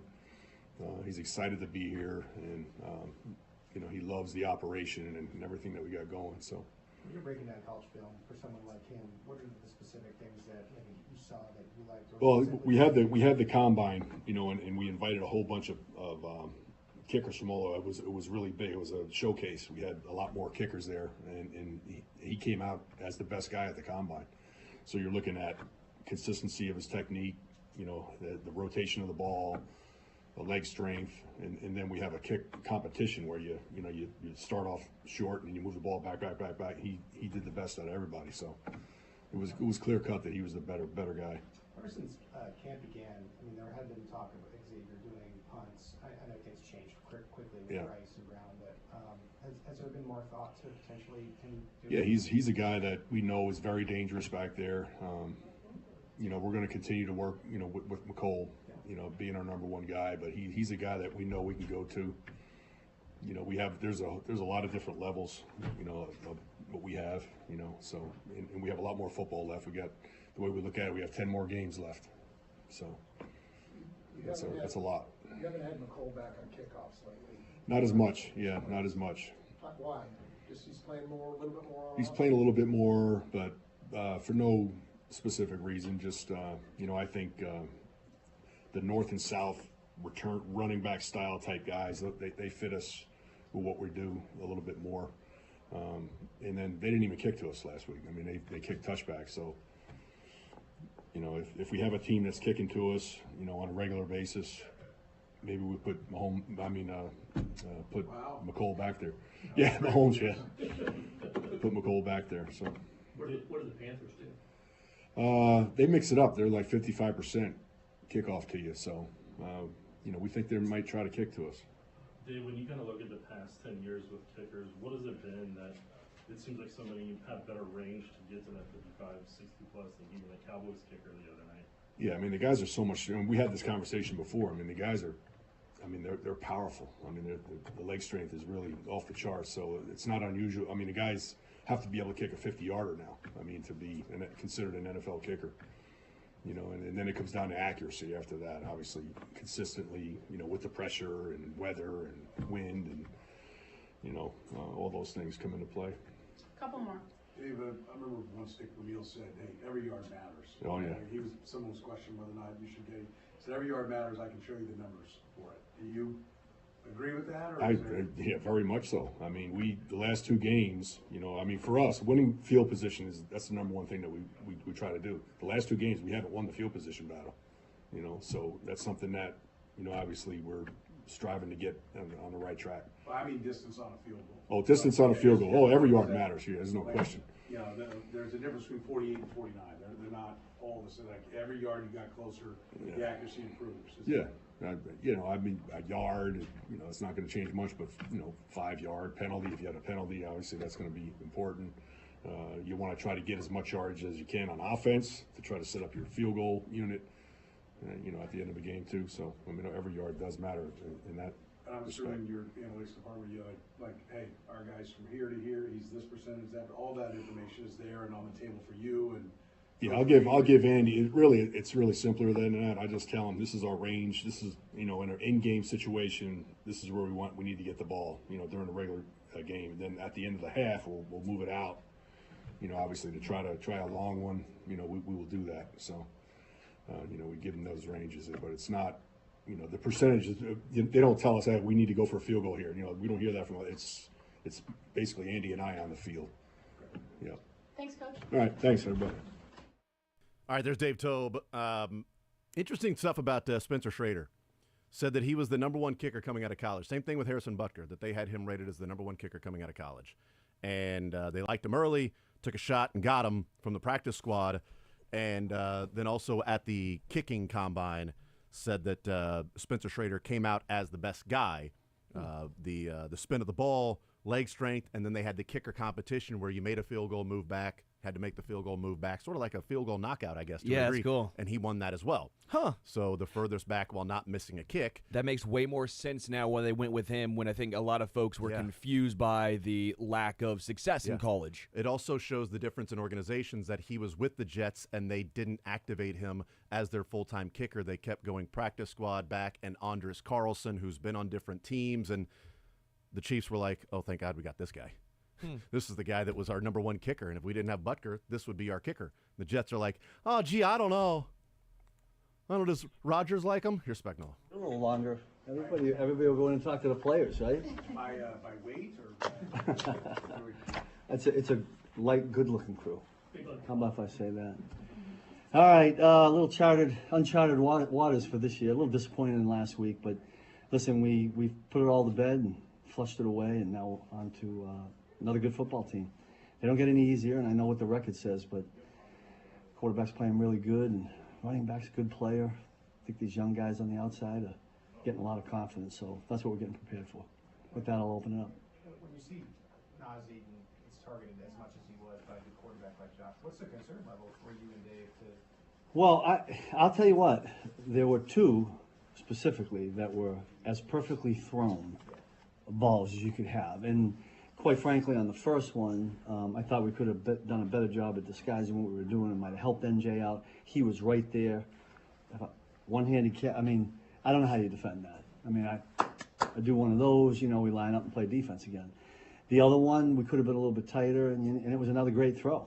I mean, it was close to, didn't we challenge it? I think. So you talk about inches. I mean, let's just imagine for a second, if we can, that both those had gone incomplete, because it wasn't like NJ had gotten beat cleanly. So put those 2 aside. I was more concerned with some of the things some of the errors that we made as a unit that were uncharacteristic. I showed 11 of them on Tuesday, very uncharacteristic of our group. Had we cut them in half, I think we find a way to give Patrick a chance to win the game. Let's just say that. Are those missed assignments, or is there? A little bit of everything. One was communication, one was a pass rush lane. It's a plethora of, and it was everybody. Like the point I was making was everybody had a hand in. When we play really good, our level of execution is very high for a lot of plays. That's how we have to play. We didn't quite meet that standard last week. I was just going to ask you about basically the same thing Pete did. Was there a common thread of what was wrong? Not really, no. But the one thing that is concerning to me is that we need to win more third downs. Last week, in prior games, there has been games where the number of third downs has been low, and they've been in the 3rd and 3 to 4 to 5 range. We were able to get them in 11 3rd and 6 pluses. You got to win more of those, and we didn't. I got to look at what I'm calling. We got to look at what we're doing, and there were some of those mistakes that we're talking about were on those particular plays. What factors the pass rush in all of that? Like, are you satisfied with what you're getting with that part of it consistently? I mean, look at the numbers say that you wouldn't be. Now I don't measure everything on sacks. You know that. That particular quarterback and a bunch of these quarterbacks we've played, we've had to play a certain way, and sometimes you're not getting 4 and 5 guys turned loose. I think you guys know what I'm saying, and it makes it hard. And this guy makes one guy miss, and we're off point. He can, like he did on that 4th down play. I hope, we're hoping to crank it up and get the so-called numbers where we want them, or at least get the hits, the pressures, getting the quarterback off his spot. Those are the things that we need to get better at. Does that, I know all football is complementary. You mentioned the numbers. You were 2nd in sacks last year. Yeah. You're off quite a bit. And I'm not talking Josh Allen alone, but just right. the big picture of things. Yeah. You also started last year without Charles Omenihu for 6 games. Last year, 10 games. Yeah. This year, but it's pretty much the same guys. Yeah. And I can't put a finger on it. Maybe I'll credit the offenses a little bit. There were a bunch of teams early that were doubling Chris, and we didn't. Some of the other guys didn't win. I mean, we all feel it. We all want to do better at it. We're into November football where that's got to kind of tick up. So hopefully we can get that straightened out.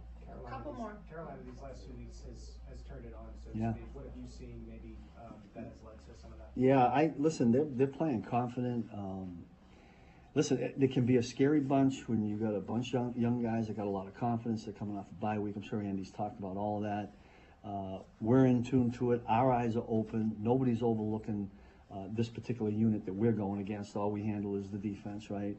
I think this quarterback feels really good about what he's doing. I think they're doing really good things with him. And if we don't go out there and play our best football, that won't be good. Any team in this league can make you look bad. Last two, Nick and Nate. Steve, whenever you kind of, like you said, you showed the 11 plays and everything, when you get to that November, December football, how do you personally kind of get them to ramp up to where when they get to the playoffs, they're hitting it all? So. Yeah, well, one of the things we try to do is simplify at times. I think sometimes when you simplify, you play faster. There's been a little bit of that direction this week. We're always going to be multiple because we believe in putting pressure on the team that we're playing. But if everybody can just be on point and just stay in their lane, do their job, we talk about that all the time. When we play our best is when the unit chemistry is like that. Not anybody trying to do their own thing. We haven't had a lot of that this year. So if we can get back to that and not make those mental errors, I think we'll be okay. Nate? Steve, it's been close to a month with Joshua Oche. Yeah. What have you learned about him? What is the sort of plan to sort of increase his snap? Yeah, I keep trying to amp him up. I mean, listen, we got a lot of guys that can rotate in there, and Joe tries to navigate through that in the course of a game. We don't like to have 72 plays. I think we had 72 plays in this game. We'd rather have 50, and now, of course, when that happens, it goes down. So, there's a lot of the guys now, especially in the D-line room, we're getting into some situational things, and we got guys earmarked for certain situations. Sometimes they come up, sometimes they don't. We have packages where sometimes we have 3 linemen and sometimes we have 4. So that kind of changes the snaps a lot. So, but we're going to function as a unit. It's not trying to get one person number of reps, not trying to get one person number of sacks. I mean, we play best when it's 11 guys, and that's what it'll always be. And however it works out number-wise, and one game might be one way and another game might be a little bit different. So we'll see where we go from here. Thanks, Coach. Is that good? Yeah, thanks. All right, there's Steve Spagnuolo. You're listening to Sports Radio 810 WHB Kansas City. Whoo, boy, there's a lot from Steve Spagnuolo that I want to break down, and a lot of meat on the bone from what Steve Spagnuolo was talking about there with Najee Johnson, with the uncharacteristic mistakes, the errors, 11 different plays that he pointed out in practice and film study with the team, that it was a collection of a lot of different things. And he has said multiple times, our defense is at its best when we're locked in, when our chemistry is like this, essentially connected together. And that wasn't the case for too many plays in the game against the Bills. Could not have been a very fun film study. Yeah, for sure. He but seems I like bet it was enlightening. He'd be the disappointed one. Yeah. I don't think he's yelling at you. I think he's the, no, I'm not mad. I'm not mad. I'm just disappointed. I'm just disappointed. Just disappointed a little bit in the guys. Not mad. He was. I would guess it was probably an enlightening film study. Yeah, because guarantee you there have been other plays that they have focused on and pointed out throughout the season of, hey, this has to get better. This has to get better. Hey, what we're doing this over here, and this is what we should be doing. And hey, this zone is, you're 5 yards too much to your right in this zone. You need to be on a string with this guy coming over. What are you doing? That's got to be better. Now you lost. And you lost a game in which, if you would have gotten off the field and one more possession along the way, you might have given the ball back to Patrick Mahomes to go and win a game, but it didn't happen. Why didn't it happen? Yeah. Well, there's a collection of a lot of different things. And over the course of the game, those 11 plays stack up. And, yeah, there's the butterfly effect. Maybe one or two of those plays was in the first quarter. But, he didn't point out the Najee Johnson as those plays. He pointed out the two Najee Johnson plays as, those two were perfectly thrown. Not much more he thought Najee Johnson could have done. He said he should have done a better job of disguising what they were in to help him. But you do one of these, little golf clap, a little tip your cap, and you move on. And we go play football, and we get ready for first down. And he said, other than those plays, he was more concerned about the uncharacteristic errors that were taking place in the game. So a couple of those would be, let's say,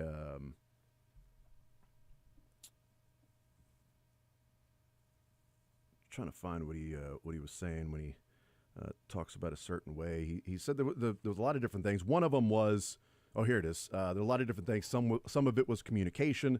Some of it was pass rush lane. Interesting there. We'll get into that. Matt Nagy right now. The evolution of him seems to have come a long way. He really has. He's been somebody that since I got here, I've really taken on to what he's done as far as the details, his practice habits, his in-game adjustments, his making plays when given a chance. So you see what he did last week in Buffalo. He made some nice plays, and he's Mr. Consistent. I think it's very valuable, and he's probably one of the more underrated and underappreciated guys from outside of this building when you look at what he does. He's got that high catch percentage, as you know. I think it's the highest in the league for a non-running back. What is it about him that allows for that?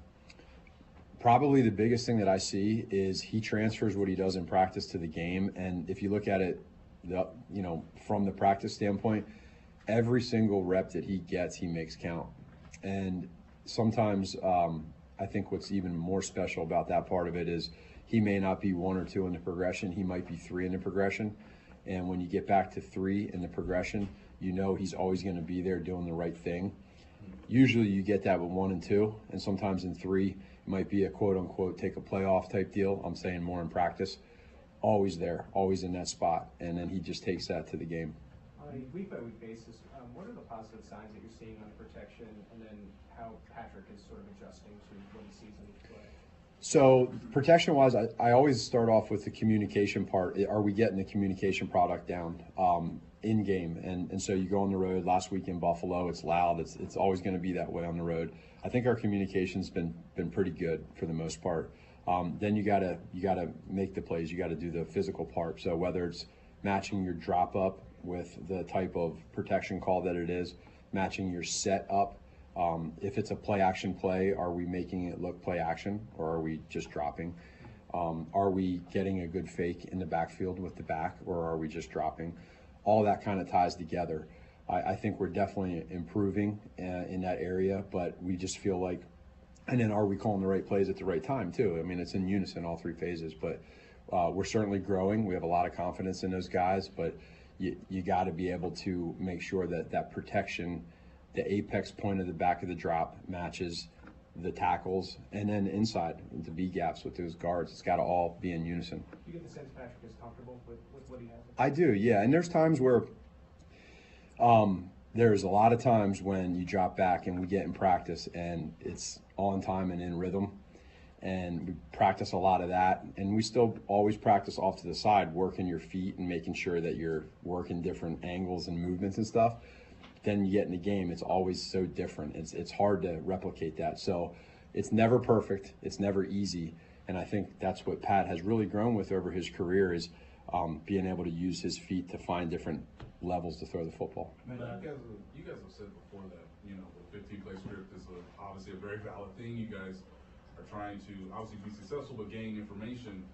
And then I just wonder when you have a scenario like last Sunday where play 2 ends in a turnover, what happens with the rest of the 15 plays? Yeah. Do you immediately go to 3, or do you start making adjustments because a turnover happens so early? I would say you really stick to it for the most part. A lot of it is based off of field position more than anything.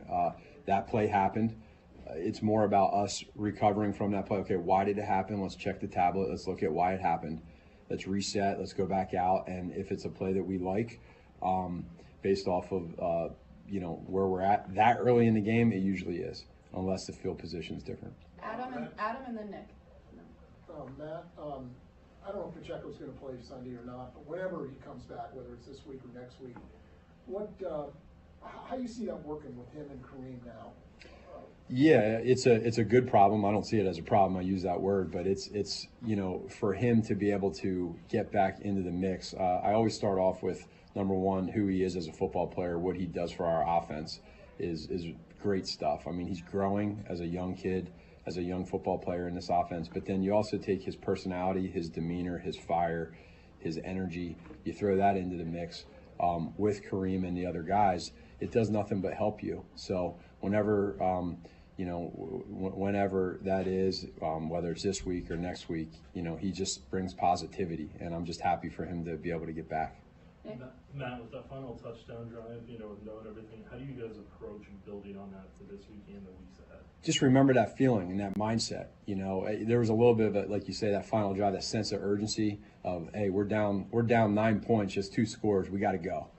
Let's continue with that mindset. And you saw what happened. I mean, we kind of moved the ball a little bit. There was a tempo in and out. We've had those this year, and we've also had a lot of long drives where there's 18, 19 plays and scored touchdowns. So just making sure that whatever we do, if we do throw a pick or we have a turnover within 2 plays to start the game, let's recover from that. Let's not go 3 and out and have a punt the next drive. Get that rhythm going. And we got the guys to do it, and I think the guys have understood where we're at, and we want to get back on track. Last one, sir. I just want to follow up to his, and I'll ask him quick. But when he was talking about the script and going through it, the teams know you're trying to probe the defense and everything. Mm-hmm. Is it you're always trying to do something different that they're not expecting? But does the script? You have to be careful about the script becoming stale because they know, hey, we're trying to test what happens when we go long. We're testing what we do. Is that a game within the game that you have to be careful of, that the script on probing them is the same every week? Or there's probably a little bit of that, looking at maybe if there's any tendencies or some of that in the game that soon. You really, for a reason, you made that first 15 for certain reasons, whether it's a setup or whether it's you want to get something going. So and then you make adjustments off of that. And I think that's where, we as coaches want to always start with ourselves and see how can we put the guys in the best position possible and work off of that. And the other one, Patrick to Xavier, he's so fast, so, if you're off a little, he gets further down the field. But how much of it is just getting on the same page that, Pat trusting him, that he sees, you guys seem to have a lot of option routes and everything, and that he trusts that Xavier's going to see it the same way and maybe throws a little sooner before he comes out of the Sure. No, that's real. I think for what you're saying is there's some of that's going to happen this early on with him. He's different speed. So, like, if you throw that to a slower guy, maybe he doesn't get to it. Or if that guy is if he was completely covered on that throw, it would have been probably an amazing throw, So it's but it wasn't. He was wide open, and it became an incompletion. So now Patrick always starts with himself, like, could I got the ball out earlier? Xavier starts with himself. Should I have had more awareness to try to toe tap and catch that ball? We start with ourselves. Are we, doing it the right, setting up the play the right way? So they know that it's a part of the deal. It's a game of inches, and that certainly was a part of that. But we want to get those. We need to get those big chunk plays. Thanks, Coach. Thank you. See you. All right, there's Matt Nagy. Lots of stuff to take away from Matt Nagy. Boy, you lose a game, there's certainly some things that are offered by the coaches that you can get into and talk about as it relates to what we've been talking about these last few days. And credit to the guys out there and gals out there that are asking the questions and getting to the questions that have been discussed through these last 3 days, about protection, about Xavier Worthy and Patrick Mahomes, about the defense, about pass rush, about Najee Johnson, about Patrick Mahomes and trusting the pocket, all of those things. And a guy who's a big part of that is Joe Thuney. And I believe Joe Thuney is walking in the room right now. Well, he's a cyborg, so it's a slow walk. Yes. Have they tried unplugging him and plugging him back in? Maybe. Maybe not. Here's Joe Thuney. Let's go for Joe. Hi.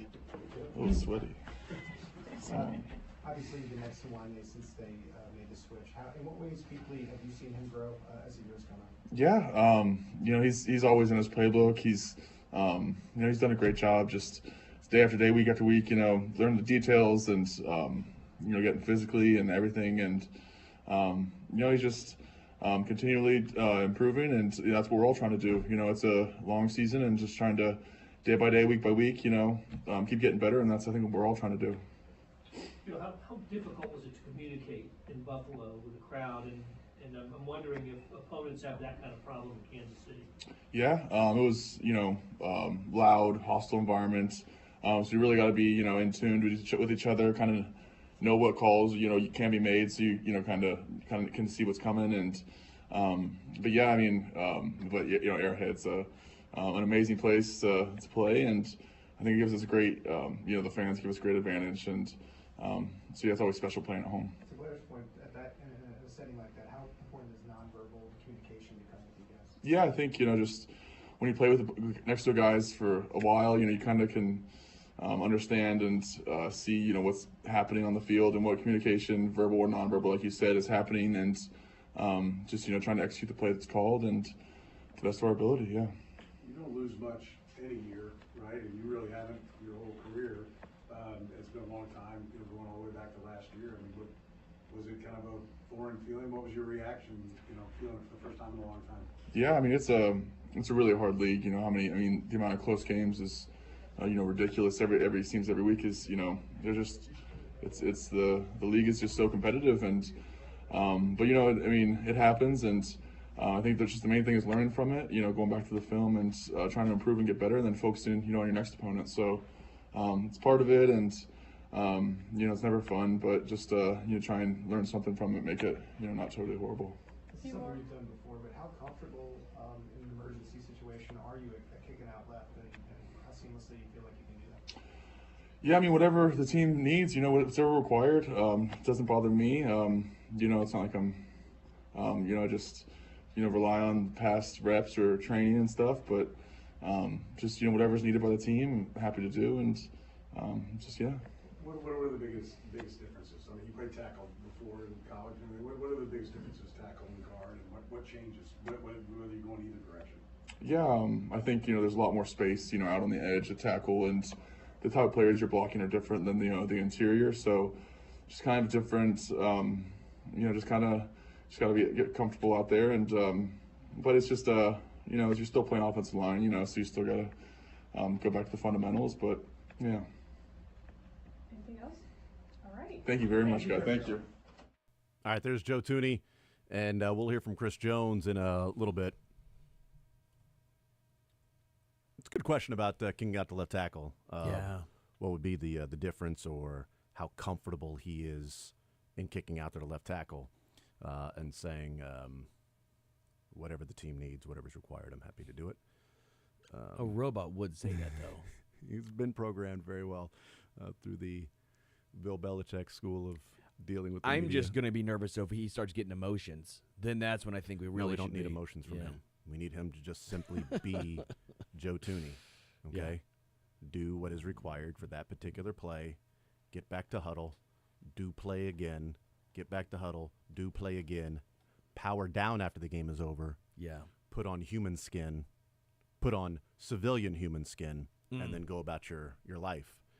And then go back to being football player, and download into that software. Puts the lotion in the basket.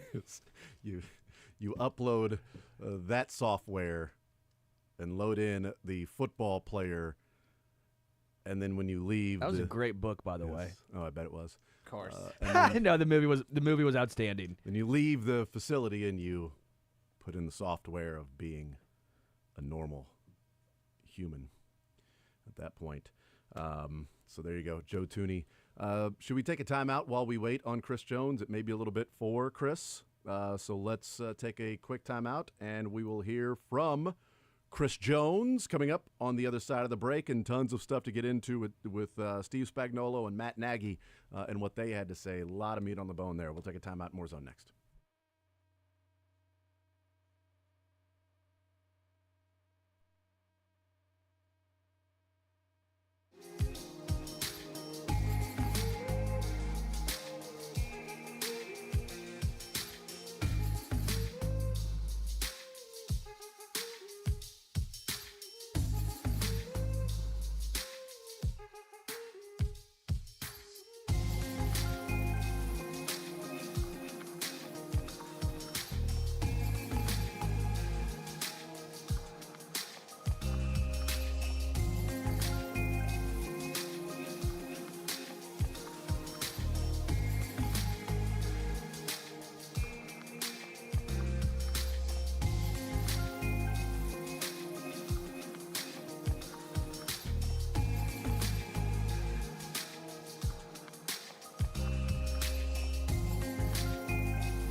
the podium. Here is Chris Jones right now. All week, uplifting. We know it was one loss. It's a lot of errors we can correct, and that's what our main focus has been on this week, making sure we correct those errors and go out and play this week in Carolina. You don't lose often, right? So it's not a feeling you guys have much. It's been a long time since you did lose. Is it? But the undefeated talk that was around there, does it take a little pressure? Is it maybe a little not welcome? I know you didn't want to lose, but is it nice to at least have all that stuff out of the way now? The focus is just about the Super Bowl. I don't think for us it was ever undefeated talk. I think it was more so getting better every week. And last week we played a really good football team who got the best of us last week, so it's a lot we can learn from and continue to build from it throughout the year. That's where we're going. Steve Spagnuolo just cited that he showed you guys more than 10 mistakes that you all made. As a leader of the team, how do you feel like your guys are handling and processing those?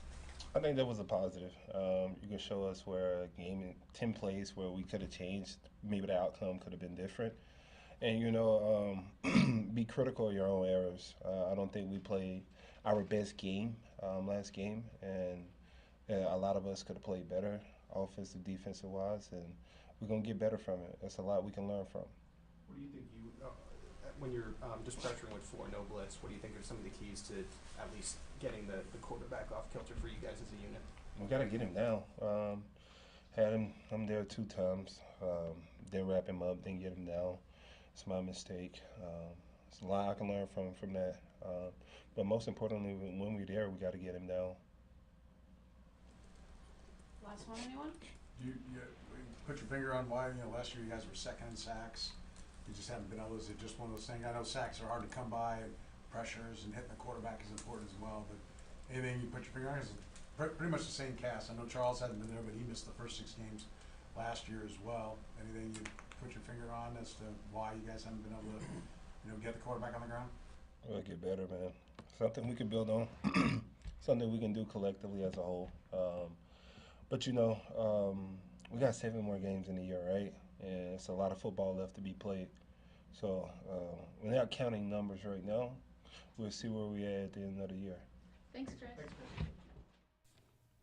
All right, there's Chris Jones. It's a quicker press conference from the all-pro defensive tackle. Main focus, correcting errors, go out and play. You've got to be critical of your own errors. There's a lot to learn from. Said that pressure with 4, was asked about that. He said, we got to get him down. The quarterback, simply get him down. I was there 2 times, couldn't get it done.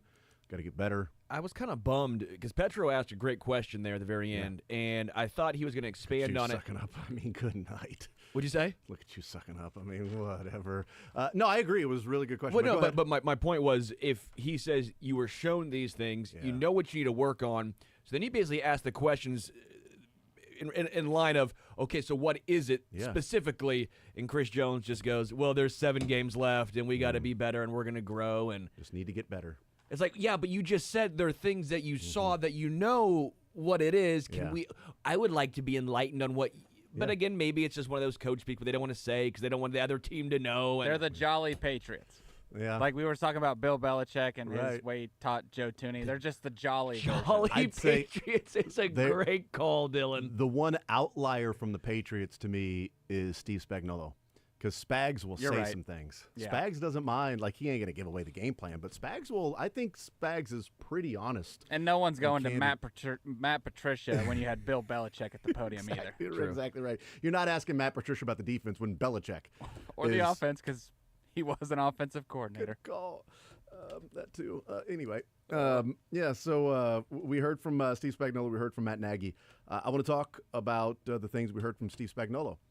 And it's connected with Chris Jones. It is not just simply one play. There's a lot that goes into a game in which you give up 30 points on defense. Yeah. Okay, there's a number of things that happen. And Steve Spagnuolo said that, correcting the errors is a big deal, that there were at least 11 plays that they showed of errors, whether it's communication or pass rush lane or not being in this particular spot, errors where one guy made, and he said it was everybody. It's not just you're picking on one person. Like people want to point out, well, Najee Johnson, they kept picking on him. Well, I mean, there were 2 pass plays that happened on Nazeeh Johnson that were the bigger plays that we remember. And I want to get into one of those here in just a little bit because I'll push back some on what the hell is Nazeeh Johnson supposed to do? We'll get into that here in just a little bit. But the level of execution has to be high for Steve Spagnuolo saying the level of execution has to be high for them to play really well, that they have to be in concert and be together. That's how the defense works, is everybody doing their part specifically on that play, and it's connected. Chris Jones talking about, a pass rush or, doing certain things. Andy Reid, we played that clip before we heard the press conference. And it sounds like there's a lot of people in agreement that on that 4th down and 2 that they would have liked Chris Jones just to simply pass rush in his lane and not get outside of his lane to try to beat the guard and get by him, which opened up a wide area for Josh Allen to run through because Chris Jones had vacated his pass rush lane to try to win, and the guard just simply rode him down into the center. And Josh Allen has a huge lane to run through instead of having to sort of maneuver around Jones and George Karlaftis to get out of there. But it's not one play. Yeah. It's a lot of different plays that happened. There was another play that was on Twitter or on ESPN that they were breaking down and talking about, the things that happened defensively for the Chiefs, and they showed Shamari Connor. This was on that final drive. It was 3rd down and 9, and I had mentioned that Chris Jones won quickly against the left tackle. And if he had just a little bit more time, he sacks Josh Allen. But they brought Bolton and Connor, which vacated the middle of the field, which meant that Brian Cook, who was playing deep safety to disguise the blitz, needed to come up, and it was a little bit of ways to get there. He connected with Shakir at the at the first down marker. Credit to Khalil Shakir for holding onto the football. But if you just had a little bit more time, Chris Jones is there, and I think he sacks Josh Allen. But they highlighted that, and they showed that Shamari Connor was sort of a half second or a half step late in blitzing when the snap. That Bolton goes and then Connor, then hesitates and then goes in there. And they're like, well, if he blitzes immediately, right? Sure. But you're also trying to disguise it, because Trent McDuffie disguised it, and after the snap, then he went in. Like, he didn't time that perfectly, and he got there. Connor didn't, but Connor didn't get there because there was nobody in the middle. It was easy for Josh Allen just to outlet and get it to Khalil Shakir, and he caught the ball. But it's even something like that. I don't know if that's a play that Steve Spagnuolo highlighted and said, Shamari, C squared. Hey, CC, you got to be quicker there. You got to fire quicker when that ball is snapped. And if you do that and you get there, then, maybe he can't make that throw. Or maybe Steve Spagnuolo sits back and goes, maybe we only blitz one guy and leave the middle covered because, damn, Chris Jones beat that guy and he could have gotten a sack on that play as lining up as a left defensive end. But we gave an easy outlet to Josh Allen to throw right where the blitz is coming from, and both guys that were in that spot vacated to come and blitz. That seems like that's more scheme than execution to me. Yeah. It's an easy outlet right over the middle where he's looking anyway, right at the blitz. Oh, wait, here's a guy right there, and I'm going to trust that he can make the catch. And, Brian Cook came up and made a play, and they made a play, and they get a first down on it instead of a ball knocked away or sack, and now they're punting back to the Chiefs with 4 minutes to go, and Chiefs are down by 2. Wildly different game if that happens. So, yeah, there's some things that the coaches can improve on. Like, there's a lot of things to take away from this game. The more and more you get away from it, the more and more I look at it, I'm like, you know what? Might be a really good thing that they ended up losing this one. Instead of winning and then continuing just to gloss over if that was happening, I doubt it, but just to gloss over some of the issues that are happening there. So we'll take a timeout. We'll come back. I want to talk about things we heard from Matt Nagy, and maybe a little bit more of things we heard from Steve Spagnuolo as well. Dave Tobe talking about Spencer Schrader, talking about Matt Araiza and him playing linebacker or wanting to play linebacker. He did on one particular punt where Araiza ran down the field and threw his body into the lead blocker. Took the lead blocker out, by the way. So we'll talk a little bit about some of the other things that we heard. We got Sports or Leisure coming up at 1 o'clock. More Zone next.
All right, welcome back here in the zone right here on Sports Radio 810 WHB. 20 minutes from now, we'll play some Sports or Leisure presented by Johnny's Tavern. Also sports and leisure coming up at 1 o'clock. We heard from Dave Tobe, Steve Spagnuolo, Matt Nagy, Joe Tooney, and also Chris Jones.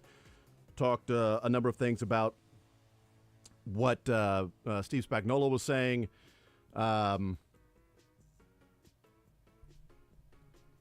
How do they improve on sacks and moving forward? The question to Steve Spagnuolo says sometimes you just have to simplify. We'll do that a little more this week. Still going to be multiple, but our best is when the chemistry is locked in.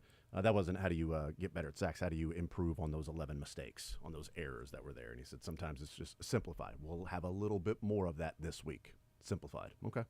Still going to be multiple and all that. And then was asked about Joshua Uche and said, we've got guys that rotate in. We have different packages. We have different things that we're going into a game plan, different situations. Sometimes we don't get to that situation. Sometimes we do.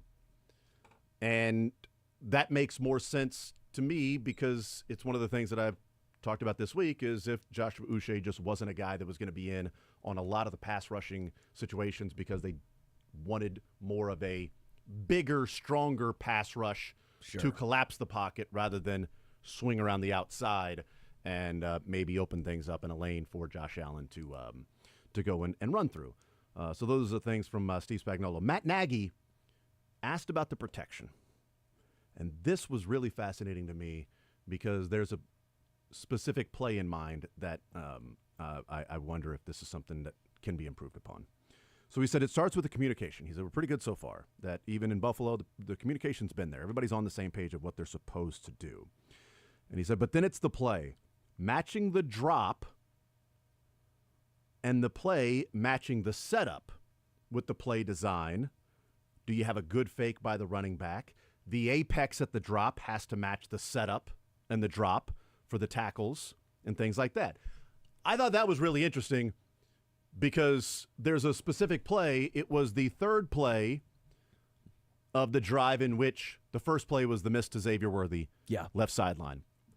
Next play might have been a running play, or it was an incomplete pass. It was when there was the Trey Smith offsetting personal fouls that happened on the right side. The second play was when Carson Steele missed the linebacker that was coming in, and Mahomes had no chance. He just had to throw it away. But the third play was one where Xavier Worthy was coming open yet again, and it was a deeper drop. And, again, we've already said about Wanya, Trey, Jawan Taylor. There's a lot of people that point to Wanya Morris as in, like, there's the problem. And I think a lot of people are in agreement that that's not the case. It's not just Wanya Morris. Yeah, Seth Kaiser actually did a good breakdown Did he? of this past game. And Wanya, of the 11 legitimate pressures, he was credited with 1. Okay. So of the 11, just on the, again. I wonder if it was on this play because Patrick Mahomes takes his deep drop and Rousseau just goes right past Wanya Morris. And it looked like Wanya wasn't dropping deep enough in his set to make sure you head off at the pass, Rousseau, to meet where Mahomes is going to be. Yeah. And at that point, it's why I asked Adam Teicher, hey, or it might have been Cynthia Freeland, do they have to eliminate deeper drops because of how the defensive ends were getting around the tackles? That was the play that was coming into my mind. Again, it's not all Wanya Morris because we've talked about earlier, Trey Smith had issues, Jawan Taylor had issues. It's just that specific play at that time, and it sticks out when Matt Nagy says we have to match up the apex of the quarterback's drop with the drop and the setup of the tackle. Yeah. The running back and all of that stuff has to be together. And that play sticks out because Worthy was coming wide open again, but Mahomes didn't have time to throw because Rousseau ran right around Wanya Morris.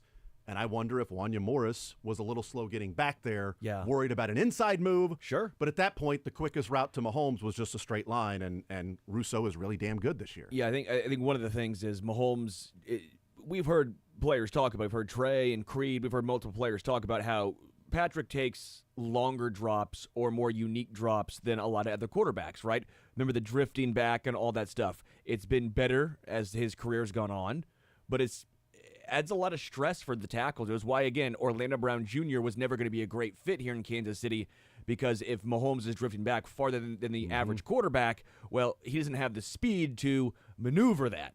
I wonder how much of that is with Wanya Morris right now and how much of it is also with a second-year player, right, still getting used to the NFL level and some of the NFL pass rushes and some of the NFL quarterback drops. Because in college, it's a lot different, right? College and NFL, we're, at least with Xavier Worthy, we're giving him a lot of credit for a lot of grace, I should say, for some of those catches on the sideline. It's college. It's the 1 foot in, the receivers, it makes sense. The NFL reading coverages make sense. I don't know if we ever talk about the offensive line and the transition from college to the NFL enough. And I think sometimes what Matt Nagy's talking about, the apex of the drops, it could be a lot different from Oklahoma and Tennessee than what Patrick Mahomes is doing here in Kansas City. So, again, I'm not trying to make an excuse. I'm trying to figure out why we might be seeing some of these issues. Yeah, and again, it could be, communication was there. You knew what you were supposed to do. It didn't work out. You didn't execute on that one because that's one of those to where if you drop back so far, if that guy wants to use an inside pass rush, well, then you just ride him on more to the inside and let Mahomes slide to his left and be able to almost free up more of that ability to view the field. Yeah. But like watching the play again on that, it was 3rd down and 10, 9:56 to go. Chiefs were down 13-7 in the second quarter, and Mahomes drops way back after the shotgun and then takes, so there's 1, 2, 3, 4, 5, 6 steps after getting the ball in the shotgun. Well, it's kind of my point is also it could be, he's unique in that he goes back far. But that looked like it was within the confines the confines of the play because it was a slower, longer developing route in which Kelsey was getting down the field, 15 yards down the field past the sticks, and Worthy was actually further than Travis Kelsey was. But that's one play, that, may stand out in 4 quarters of football where the Bills ran 72 of them. Yeah. The Chiefs ran 50-something, like 130-some-odd plays in a game. Spags is talking about 11, and we're talking about 5 or 6 through the course of that game. They matter, though, and they'll matter in the playoffs if you can figure those things out. But it feels like there's a fixable element to this, and hopefully that's the case, that there is a fixable element with more playing time together. And a great question by Seren to Matt Nagy. Suck up. I know, right? I just wanted to get on the same page as you. I didn't want him walking in and being nicer to you than me. I mean, ridiculous. But about the speed of Xavier Worthy. Yeah. Getting used to that speed again where he hasn't had that guy. Like McCole Hardman's fast, but Xavier Worthy's a different level. Tyreek Hill. He hasn't had that guy since Tyreek Hill. And so Xavier Worthy's in a route. Somebody else that I'm throwing it to, oh, wait, this is a little bit short. Or I didn't throw it quick enough because he's open. Or if somebody was slower than Xavier Worthy was, maybe they catch that ball on the sideline and they're getting their 2 feet in. Worthy was fast enough that he had to slow down a little bit, and even by slowing down to the sideline, he tried to drag a foot early. Or next time, Mahomes knows that Worthy, I'm just going to throw it up the field more. I'm just going to throw it on a line to him because there's nobody there, and I'm just getting him right on a line, right on the dime, and let him catch it and run up the field and not have to put some air underneath it and loft it as much as he did. I will say in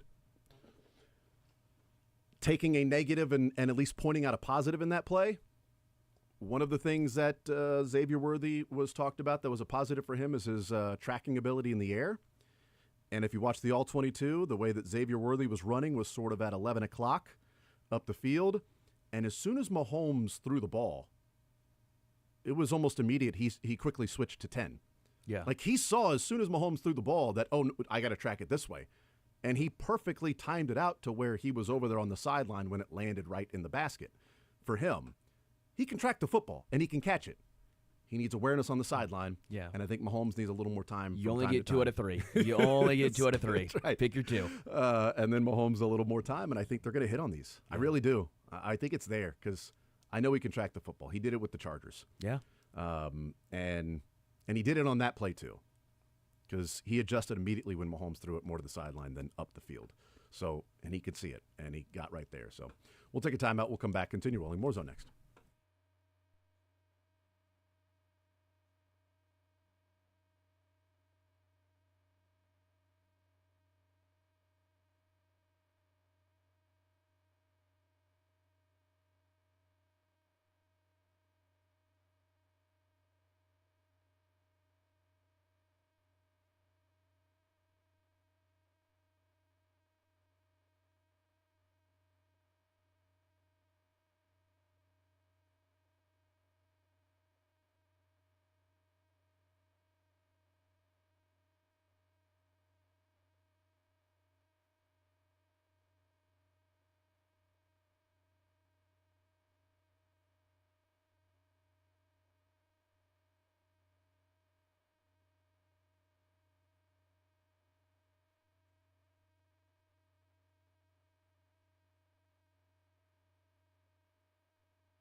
Next segment, some sports or leisure presented by Johnny's Tavern. $25 to Johnny's Tavern, getting a sports and a leisure question right. We'll do that for the next hour in sports or leisure.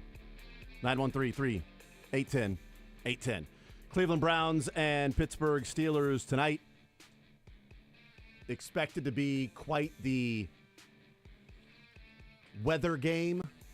The elements affecting the game. Sleet, snow, freezing rain, wind gusts. Thursday Night Football always goes under.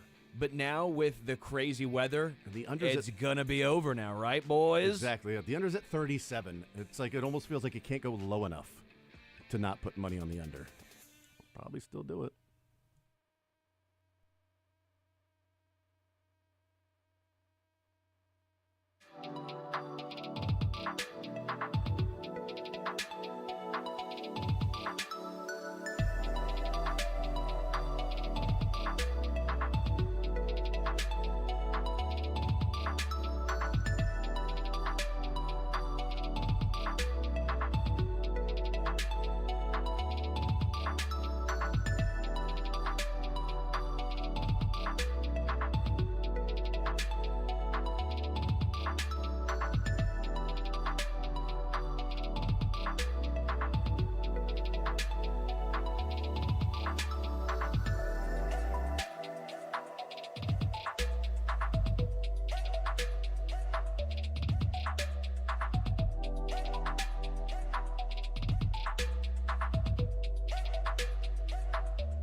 wanted so bad, but you can't adjust. I wanted so bad to say, No, wait, AFC. No. But the clock runs out, and you only have so much time. I couldn't. I know. AFC North. And then we had commercials between you saying that and then back on the air, so everybody's like, this idiot thinks This that. dumbass. I think the Steelers and the Browns are in the NFC. Jeez Louise. Gosh, I'm an idiot. Unbelievable. It's the most frustrating part is when you have like 10 seconds. Mm-hmm. You knew you messed up, but you can't go back and address it because you have to go play the other commercials. So then I'm sitting here looking like an absolute buffoon. Well, yeah. Saying NFC North instead of AFC North. Yeah, that's fine. Just get everything right like I do. You know what? No. Never have to go back and Screw it. I am looking for an NFC North matchup at some point. It'll have a north, whether it's AFC or NFC, it'll have a north feel to it. Winter is coming. I'm mad at myself. King of the North. 913-381-0810. It is time to play a little sports or leisure. It's presented by Johnny's Tavern, premier sports bar in Kansas City, 10 locations, including Lawrence and Topeka. Home of the day after the Chiefs game on a Monday, you get the percentage off a specialty pizza, dine-in only, large at Johnny's Tavern. The percentage off is whatever the Chiefs score. However many points the Chiefs score, that's the percentage you get off. So you had 21% off on Monday. Maybe you get 40% off this weekend. Maybe 35, 40% off on Monday for a nice little pie on Monday at Johnny's Tavern. $25 we give away to Johnny's Tavern playing some sports or leisure. How you play, you get a sports question, you get a leisure question, you get them both right, you win. Either of them wrong, you lose. But the question is out there available for someone to call in and request. We give out the right answer when somebody has answered it correctly or we have simply run out of time to play. That is how we play the game. The phone number is 913-381-0810. Wanted to pass along this news from Tom Pelissero that came out about an hour ago, and that is the NFL has issued a security alert to team security directors and the Players Union Wednesday about organized and skilled criminals that are increasingly targeting the homes of professional athletes, including the recent burglaries of Kansas City Chiefs stars Patrick Mahomes and Travis Kelce, according to the memo obtained by NFL.com. Sources say the FBI is investigating the crime wave as international organized crime. The league, the NFL Players Association, and team security forces also have been monitoring the crime spree, which is believed to be tied to a South American crime syndicate. At least one other current NFL player's home was burglarized in the past week. It's legit, quote, said one source familiar with the situation. It's a transnational crime ring, and over the last 3 weeks, they focused on NBA and NFL players, and it's all over the country. Citing long-standing Department of Justice policy, a spokesperson for the FBI Office of Public Affairs declined to comment, to confirm or deny the existence of an investigation. Said the homes of Mahomes and Kelce were burglarized. Minnesota Vikings defensive tackle Linval Joseph, who now plays for the Dallas Cowboys, but his Minnesota home was burglarized as well. There are other NBA players that have been targeted, and it is apparently not a one-off. They're non-confrontational. They do not burglarize homes when the residents are inside. They use public records to find the players' addresses. They conduct extensive surveillance and then tracking team schedules and social media. They break in when nobody's home, quickly stealing cash and jewelry, watches, handbags, and immediately leaving. Focusing mainly on master bedrooms and closets. Bleep those guys. Yeah, for sure. Bleep those guys. Yep. So it is transnational, and it's taking place across the country. So I hate I know this is not a hot take. I hate criminals. Just like I think I love them. Just no, like you are now. I get so irritated. Yeah. Like I will say this thing has reached a whole nother level. Obviously, with with this being transnational and being across the country, that I don't know why my reaction is this, but it is this. It kind of makes me feel a little bit better about Kansas City that it wasn't a couple of people in the area that were just like, let's burglarize Patrick Mahomes and Travis Kelce in their house when they're gone, and be like, well, come on, man. Obviously, they can have their houses broken in. Kelce could have his house broken into in Cleveland, and Patrick Mahomes down in Dallas and whatever. But it's here in Kansas City to know that it wasn't Kansas City. It was Mahomes and Kelce who were specifically targeted. Sure. Along with other NBA and NFL players that now across those leagues, security will be on high alert for those players The because fact there you is even have this. to have like a security guard watch your house when you're gone because you have to worry about someone. I mean, it's so the world, you know. Yeah, it sucks. Yes, it does, but you got to adjust. Bleep to what, those guys. Now you throw them in jail for a long time. It's going to happen. Hopefully, you know, that they catch them, and you know, look, you can use my house as bait if they need to. Okay, from 10 to 2, but the FBI can set up there. You know, we got lots of kids' toys right inside the house. When you break in the front door, you can get They some might kids' slip toys. on them. I've seen movies. Oh, we set up the Legos strategically to where look. You want to rob our house? You're going to leave with maybe a bruise and maybe the skin broken underneath your foot. We would appreciate if you took your shoes off. Yeah, that would shoes off, of course. That would be nice. I mean, be a nice burglar if you could. But if you do that, there will be a you will say "son of a" at least twice while you're breaking into our home. So be prepared for that. Yeah. But you will have a plethora of Christmas decorations to rob. So good. There will be no bags or jewelry or cash. You will be disappointed in that. Yeah. But Christmas decorations galore. Have at it. Okay. If that's what you're into and looking for, then I'll set up my house as the sting operation for the FBI. I'll take one for the team. Okay. I just need a lot of autograph stuff from all the players involved that are having security so that I can do that. All right, 913-381-810 is the phone number to play some sports or leisure. 913-381-810, sports or leisure that we are playing right now. All right, let's go through the categories as we have a full board of calls. On the sports side, we've got general NFL, and we have just a few. So, first come, first serve. Just a few with Royals Awards. So we did a category of just gold gloves. Sure. So now we have just a few questions about Royals Awards. These are Major League Baseball awards won by Royals players, but just a few in that category because if I had any more, they would just be layups and easy. So there's only a few we could ask that might have some modicum of difficulty, but not that much. But anyway, those are the categories, General NFL and Royals Awards. What about leisure? We have potpourri. Okay. We have added more to the one-hit wonders. Right. And we have riddles, because riddles are fun for everyone. They are. They are very fun. All right, I'm good to go. Sterling, you ready to play? I am ready. Dylan, what say you? I'm happy. See, there you go. See, Dylan is always a happy man. Always a happy man. He is the Cole Hauser of the radio station. Okay? The Colton Cowser? Nope, Cole Hauser. Okay. I will never get that wrong again, so I apologize. You watch Yellowstone. I'll take both, but yeah, he's referring to Yellowstone. I'll take both of the paychecks, either of right. them. Depending on what the Yellowstone contracts are, I'll certainly. They're big. I think Colton Cowser's contract might be. He was a first-round draft pick, so he's a bonus baby. I think he got a couple, $2-3 million when he was drafted. So that's a good way to start off. And now he's only getting like $700,000 a year to play baseball. Ugh. Yeah, I'd take that. I don't know. It's not even worth my time. You know how much travel's involved there? You're away from your kids for only $750,000 per year. Yeah, probably not worth it. I don't know. There's a lot of stress that goes into that too. I don't think you understand how much a $10 million contract brings stress. I mean, you don't understand that, Sterling. I never will either. Charles leads us off here on Sports or Leisure. $25 to Johnny's Tavern. We're giving away 913-381-810. Charles, what side do you want to start with? Sports side or the leisure side, sir?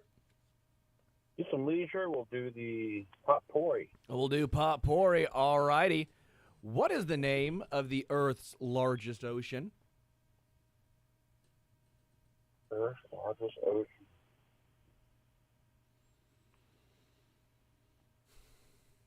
It's got to be the Atlantic or the Pacific. One of the two. Is it the Huron? It's not Lake Huron. I'm going to lean towards Pacific. It is the Pacific Ocean. All right, there you Nails. go. Pacific You had Ocean. really a 50-50 shot there. Well, you had more than a 50-50. There are more than two oceans in the No, but world. it's... I know. I'm just making sure that you knew that. All right, on to the sports side. The Caspian Sea. We've got, I'm still staying with Lake Huron. We've got NFL and we have Royals Awards. Charles, what do you want to go with? I'll do some Royals Awards. Royals Awards, okay, very good. Who was the only manager of the year in Royals history? Besides, should have been Matt Quatraro. Oh. Besides, what should have been Matt Quatraro? This question should be, Now that Matt Quattrero has been named Manager of the Year, who does he join as being Manager of the Year for the Royals? But only one of them, Manager of the Year. Your answer would be?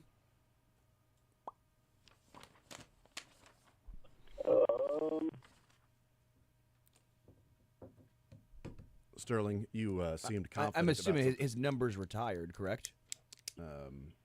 You would be not on the right path. But, it's not. Charles. I think it was back in the early 90s, the powerhouse teams back then. All right, you want to throw a dart? So sarcasm, by the way, with the powerhouse. I know. I'm with you. Although they had a higher payroll than the Yankees. So, I mean, they were spending some money, making some trades, going for One of that glorious year of 03, I think, wasn't it? I don't know. I'm going to say Tony Pena. Tony Pena is correct. It is Tony Pena, the Manager of the Year for the Royals. Not even Matt Quattrero, but I thought of course Dick Hauser was what I was thinking. Yeah, but Dick of course Hauser. Tony Pena was Manager of the Year. He took a team that had a lot of losses, and then they made the playoffs that next year. Clearly, Manager of the Year. You take a team that has 106 losses, and then you win 86 games with them. You're obviously Manager of the Year. I'm just saying. That's just my opinion. Charles will put the shadow with his uniform on, I think. Didn't he? That's exactly right. We're gonna win the Central. We're gonna win the Central. It did not work. Some of those different tactics did not succeed. Charles will put you on hold. Congratulations, sir. Winner, chicken dinner. Yes, those tactics were used in 2004 when the bottom was falling out of the Royals and what happened in 03 and how great that season was. But 04 was not great, and then all of these different tactics of taking a shower with the jersey on and running through the clubhouse yelling, "We're going to win the Central," or the pennant, whatever it was that he was yelling. I'm not sure. Let's go to T-Box next up on Sports Radio 810 WHB. T-Box, sports or leisure, what side would you like to start with, sir? I'll go with teams in the NFC North for 600, Alex. The two of them play tonight. Gosh, that was so dumb. T-Box, don't. I already feel ridiculous. I was... Right when you say something and you want to just change it, but 100%. You can't. The worst is when you say it at the end of the show on a Friday. Yes. Oh. You got to wait till Monday. Oh, can't sleep. Cannot sleep the whole weekend. I want to scream it. I want to barge into Soren's Open. I'm in AFC North. All right, guys, have a great show. All right, great. T-Box, what side do you want to start with, brother? I'll just do NFL. Maybe All right. there's an NFC North in there. Let me see if there is an NFC North question specifically. You know what? Here's one. It has to do with I don't have to give you an NFC North question. It just happens to be about a player in the NFC North as the jumping off point. Give me anything. All right. I'll try. All right, let's do this. Jordan Love had his streak of 11 consecutive games of multiple passing touchdowns broken. He is the third quarterback in history, age 25 or younger, to have 11 games or more of multiple touchdowns. Name either of the two quarterbacks that had. Go ahead. Oh, go ahead. No, I was just going to say that had 11 or more consecutive games before turning age 25 or age 25 or younger. Just for fun, I'll throw out Mahomes. Mahomes is correct. Patrick Mahomes, he did it in 2018. He had 11 consecutive games in 2018 of multiple passing touchdowns.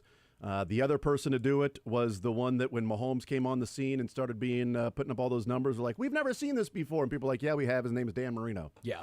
In 83, 84, and Jordan Love. Those are the three quarterbacks you put in the category of prolific passing touchdowns. Marino, Mahomes, Love. That is a win on the sports side. Heading over to leisure with Sterling. Potpourri, one-hit wonders, and riddles. Be nice to me, Sterling. I was only joking. How about a one-hit wonder? We'll do one-hit wonder. Do you want some classic rock? What do you want? Okay. I love this song. Flirtin' with Disaster. Molly Hatchet. Yeah, baby. Well yeah, I knew T-Box was Absolutely. going Hoke Auditorium, Lawrence, Kansas, 1981. T-Box was going to kill that one. Well done. Well done, T-Box. Nice job, brother. We will put you on hold and get your information, and along with $25 at Johnny's Tavern, you get to have a conversation with Dylan. So how about that? Dylan dominates. T-Box, hold on, brother. It's 2 for 2. We're starting off hot. Starting off hot right out of the gates. 2 for 2. Like the Royals every once in a while to have a couple of hits right out of the gates in a game. To start off 2 for 2. Put a couple guys on base. Doesn't happen very often. Let's go to the second guy gets on base at a pretty high clip. Yes. Let's go to Avery next up on Sports Radio 810 WHB. Avery, sports or leisure, what side do you want to start with? I'll do Royals Award winners. You probably have like a Nomar Garcia Parr question in there for me. Yeah, I don't have a Nomar for you. But like I said, they're kind of easy, so I'm annoyed that you picked it. But whatever, that's fine. Who are the 4 players to win Rookie of the Year for the Royals? Hamrin Hamlin, Bob Hamlin, Carlos Beltran, Angel Baroa, and Lou Piniella. Yep, well done. There you go. That is a winner. Dylan's on the phone, so it's all good. But that's a winner over to leisure with. There you go. Over to leisure with Sterling. We have one-hit wonders. We have riddles, and we have potpourri. Let's try riddles. You love riddles. I do love riddles. Which one is What's the most toughest? No, it's not difficult even a tough one, but I just think it's kind of fun. World. I have lakes with no water, mountains with no stone, and cities with no buildings. What am I? Lakes with no water, mountains with no stone. You said cities with no buildings? Correct.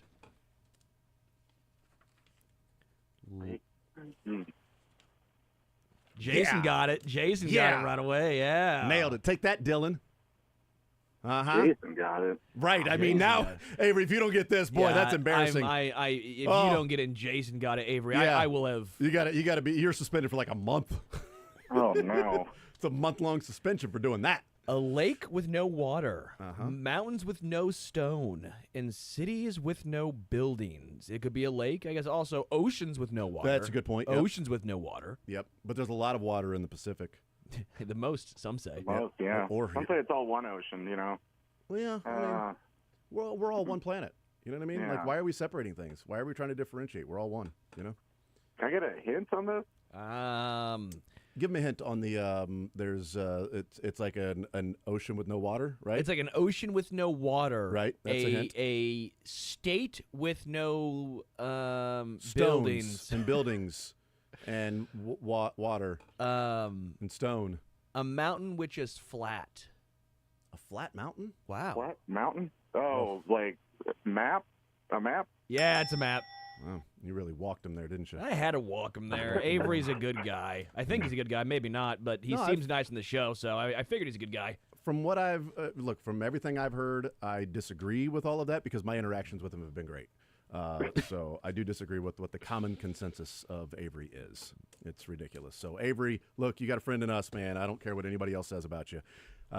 We'll put you on hold, brother. Congratulations. Well done. You don't have a month-long suspension. Hell yeah. I love Dylan. Hey, we all love Dylan. Good for Dylan's getting his due today. I like that. Damn right. Dylan's getting his love right now. So when you're up there with Lebo, I mean, see, is there better company to have? No, there's not. I don't think so. So in a number of ways, there's no better company to keep with, compliments, and there's no better company to keep just on a general day-to-day basis, just being around them. 100%. I mean, it's just a little different, man. Lebo's going to get to the bottom of this too. Let's go to who is next up? Oh, that is Matt next up on Sports Radio 810 WHB. Matt, sports or leisure? What side do you want to start with? The sports side or the leisure side? Let's try sports Royals Award winners. All right, last one of the Royals Award winners. As I said, they're kind of easy. That's why there were only 3. Imagine if I went with more. But who are the 3 players to win a Cy Young for the Royals? With Lugo finishing 2nd last night. And Reagan's finishing 4th. Greinke. Uh-huh. David Cohn. Uh-huh. And Brett Saberhagen. Sabes. That is correct. Well done. Greinke, Cohn, Saberhagen, and eventually Reagan's. I don't know if that's... Next year. Yep, that's exactly right. Yes, he's going to go from 4th to 1st. I should have looked really up the last... sliding Alec Marsh right now. I should have looked up the last time that... I need to do this. Maybe I'll do it for next week. Last time the Royals had 2 in the top 5. If they ever have had 2 in the top 5. I would assume never. I don't know. Maybe. Unless Saberhagen with... Gooby and Sabes. I mean...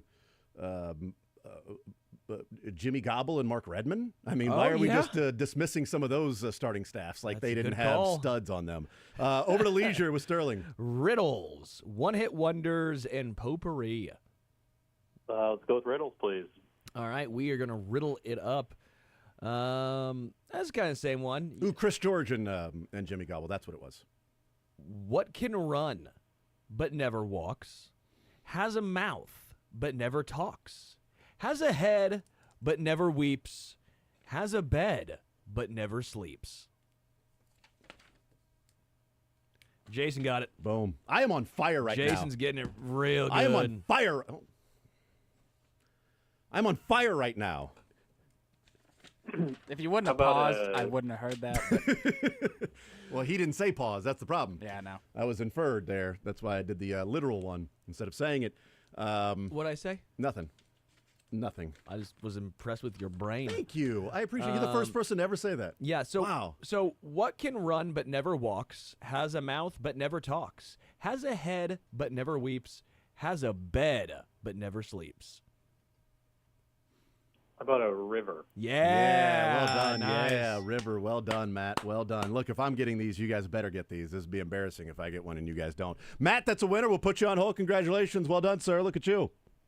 Thank you. Absolutely. You get to talk to Dylan, too. So, I mean, we're on fire right now. It's 3 for 3, Give right? him $24 instead of $25 because he didn't say anything about Dylan.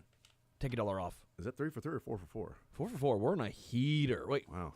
Three Okay. or was that 3 No, or it's 4? 4. I got 4 questions that I've got marked out here. Yeah, it has to be 4. It's 4 of them. That's math.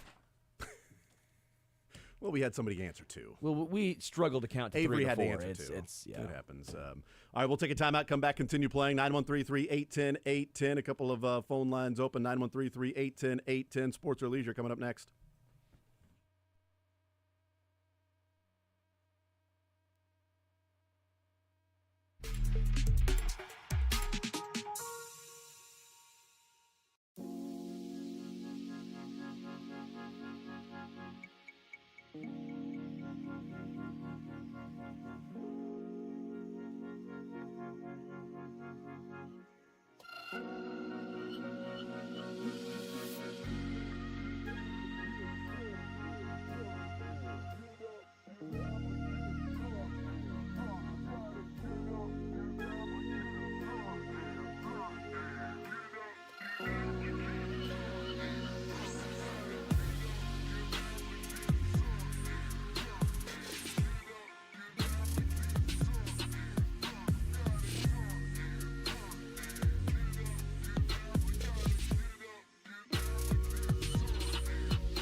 giving me a heads up to this because I didn't even realize this was taking place. You know, the next week or so will be a lot of college basketball during the day with some of these preseason tournaments going on. But today at TD America in Charleston, South Carolina, TD America Trade Center, whatever, Drake played the U, Miami, undefeated Miami at that point, playing Drake. And Drake wins 80-69. That would be now 4-0 Ben McCollum and the Drake Bulldogs. Man, that's weird. I think he can coach. I don't know. We'll have to find out. We'll just have to wait and see. Not sure. But 80 points. Scored 36 in the first half, but that's okay. Miami adjusted, so Drake scored 44 in the second. I mean, and obviously they just hit a ton of threes in the game by scoring 80 points. Oh, wait, they only hit 4. Gosh. I mean, the dude can freaking coach. Yeah. But I'm glad everybody was late to the party. You know, but congratulations to Drake for getting a guy who can freaking coach. True that, man. All right, let's go back to the phone lines. 913-381-810-810, playing some Sports or Leisure, presented by Johnny's Tavern. $25 to Johnny's Tavern. We'll give away for a little Sports or Leisure. Shane, next up on Sports Radio 810 WHB. Shane, Sports or Leisure, what side do you want to start with? Hey, guys. Hey, that's good for Coach Mack, right? Absolutely, man. Yeah, I feel great for him. Sucks for Northwest to lose him, but the man was at Northwest too long. So, got a lot more success with him than probably we deserved. Yeah, exactly. Can I start with sports? All right, we just have the NFL left with the sports. So let's go. Let's go with this one. Jamar Chase caught his 40th touchdown pass of his career on Sunday, not in one game. But 40th touchdown pass of his career. He is the third player to have 40 or more career receiving touchdowns in their first 4 seasons. Name either of the other two. One guy pops in my mind real quick, but I guess fast. But I. Okay, so I got to talk through this. I'm thinking You're good. He's the guy. I'm thinking he played up north. I think he got drafted by a team that played up north. He ended up playing for a couple other teams. Yeah, he would have played where Sterling thinks the Steelers and Browns play. No. What? One letter of a That's one of them. At least. Misstep. That's just one of them. I'm just going to throw it out there. I think it's Randy Moss. Randy Moss is the leader in that one. He has 53. And then Jamar Chase being third, the other player to have more than Jamar Chase is now 41 because he caught a couple in the game. That would be Gronk. Wow. Rob Gronkowski and Randy Moss. Hey, and Randy, how are you going to pay for the fine? Chase. Straight cash. You know what? How are you going to pay for Johnny's Tavern? With a gift card if you get Leisure right with Sterling. Sterling Leisure. We have Well done, riddles. We have one-hit wonders, and we have potpourri. I love this one-hit wonders, Sterling. All right, one-hit wonders. We'll go with Smooth Up In Ya. Smooth Up In Ya? Smooth Up In Ya. You don't know the song? No, I don't. That's out of my genre.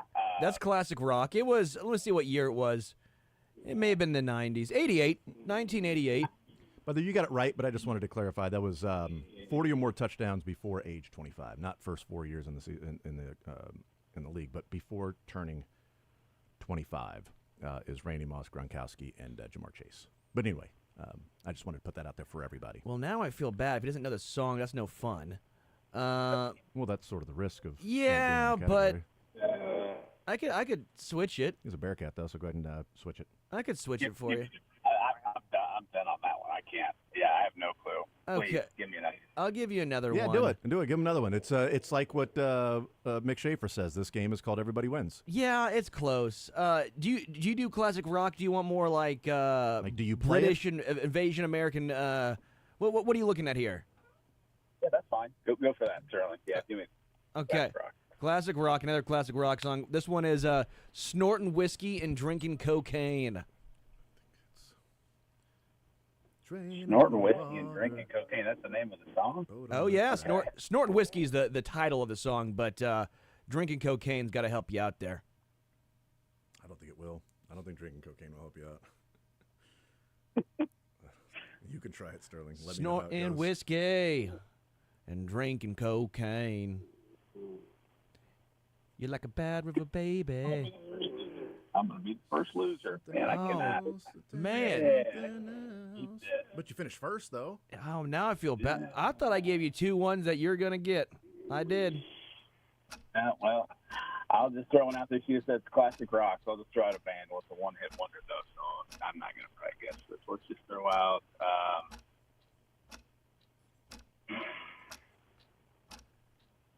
who would it be? Yeah, it'd be somebody I've never heard of, I'm sure, so I have no guess. I'm just going to say Rush, because that's my favorite band. I know it's not.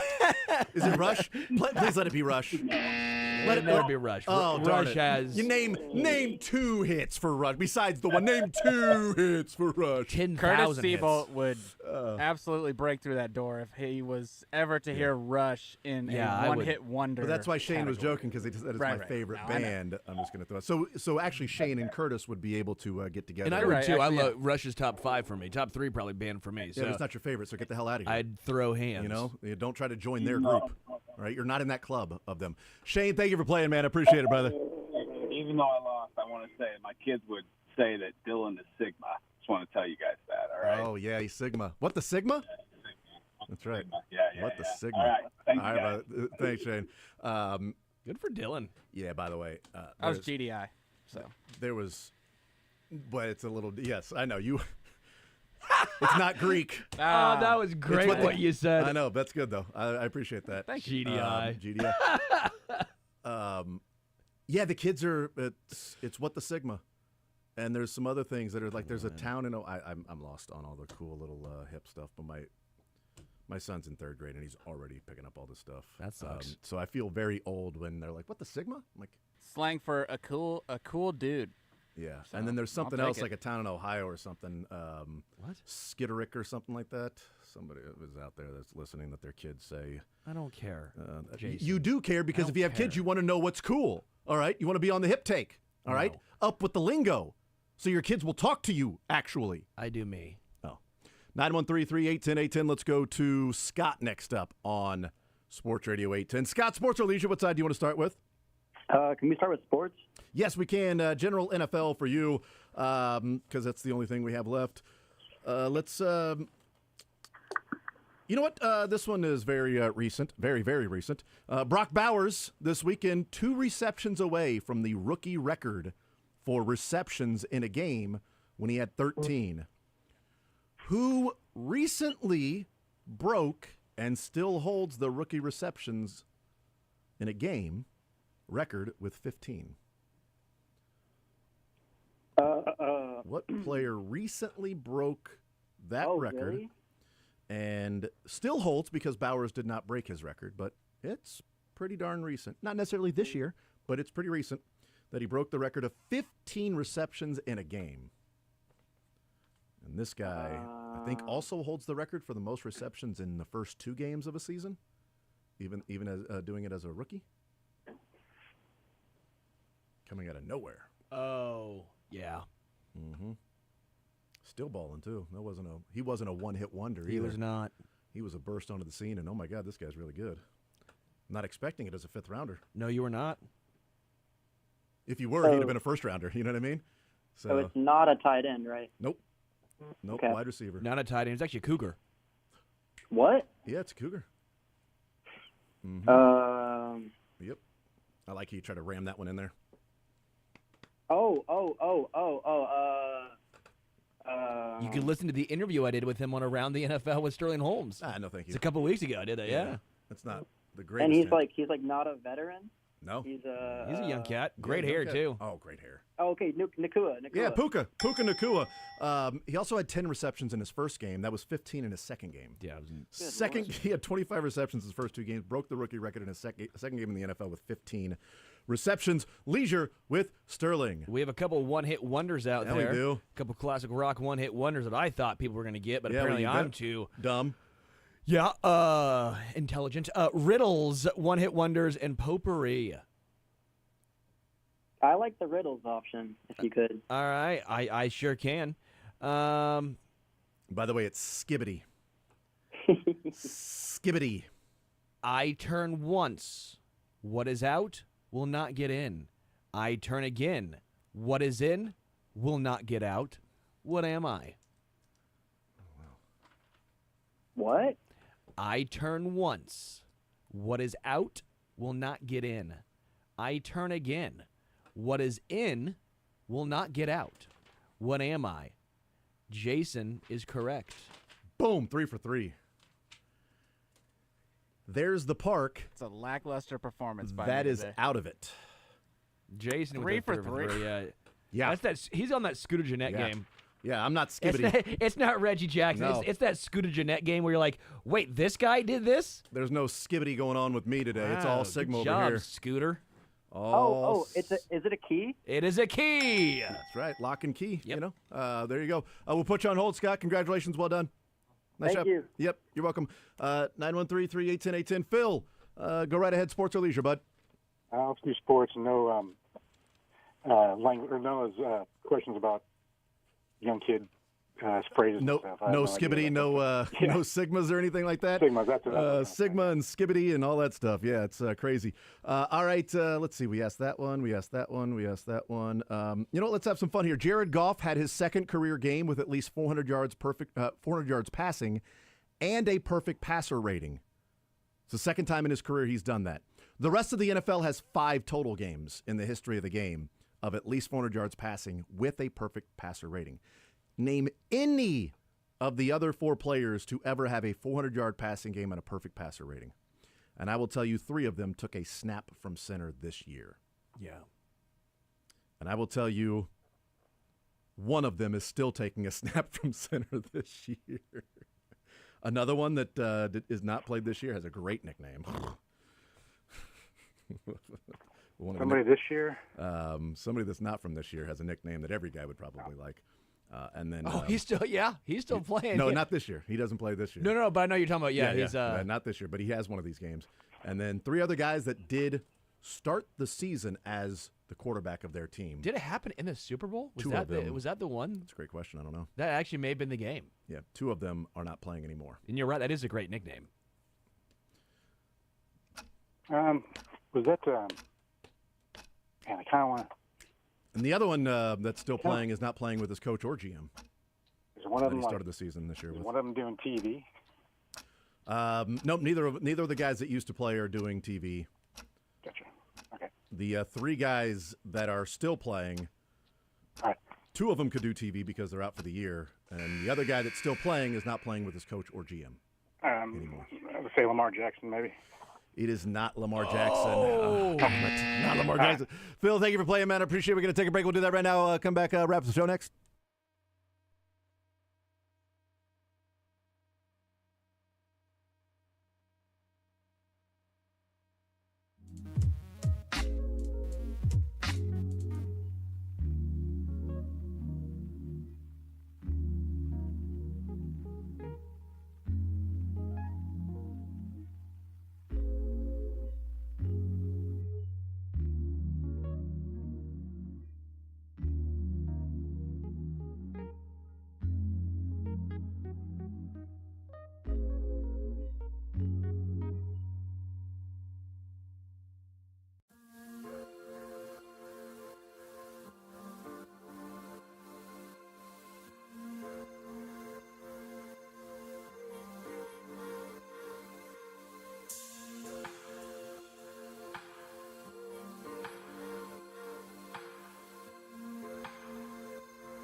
Jared Goff question.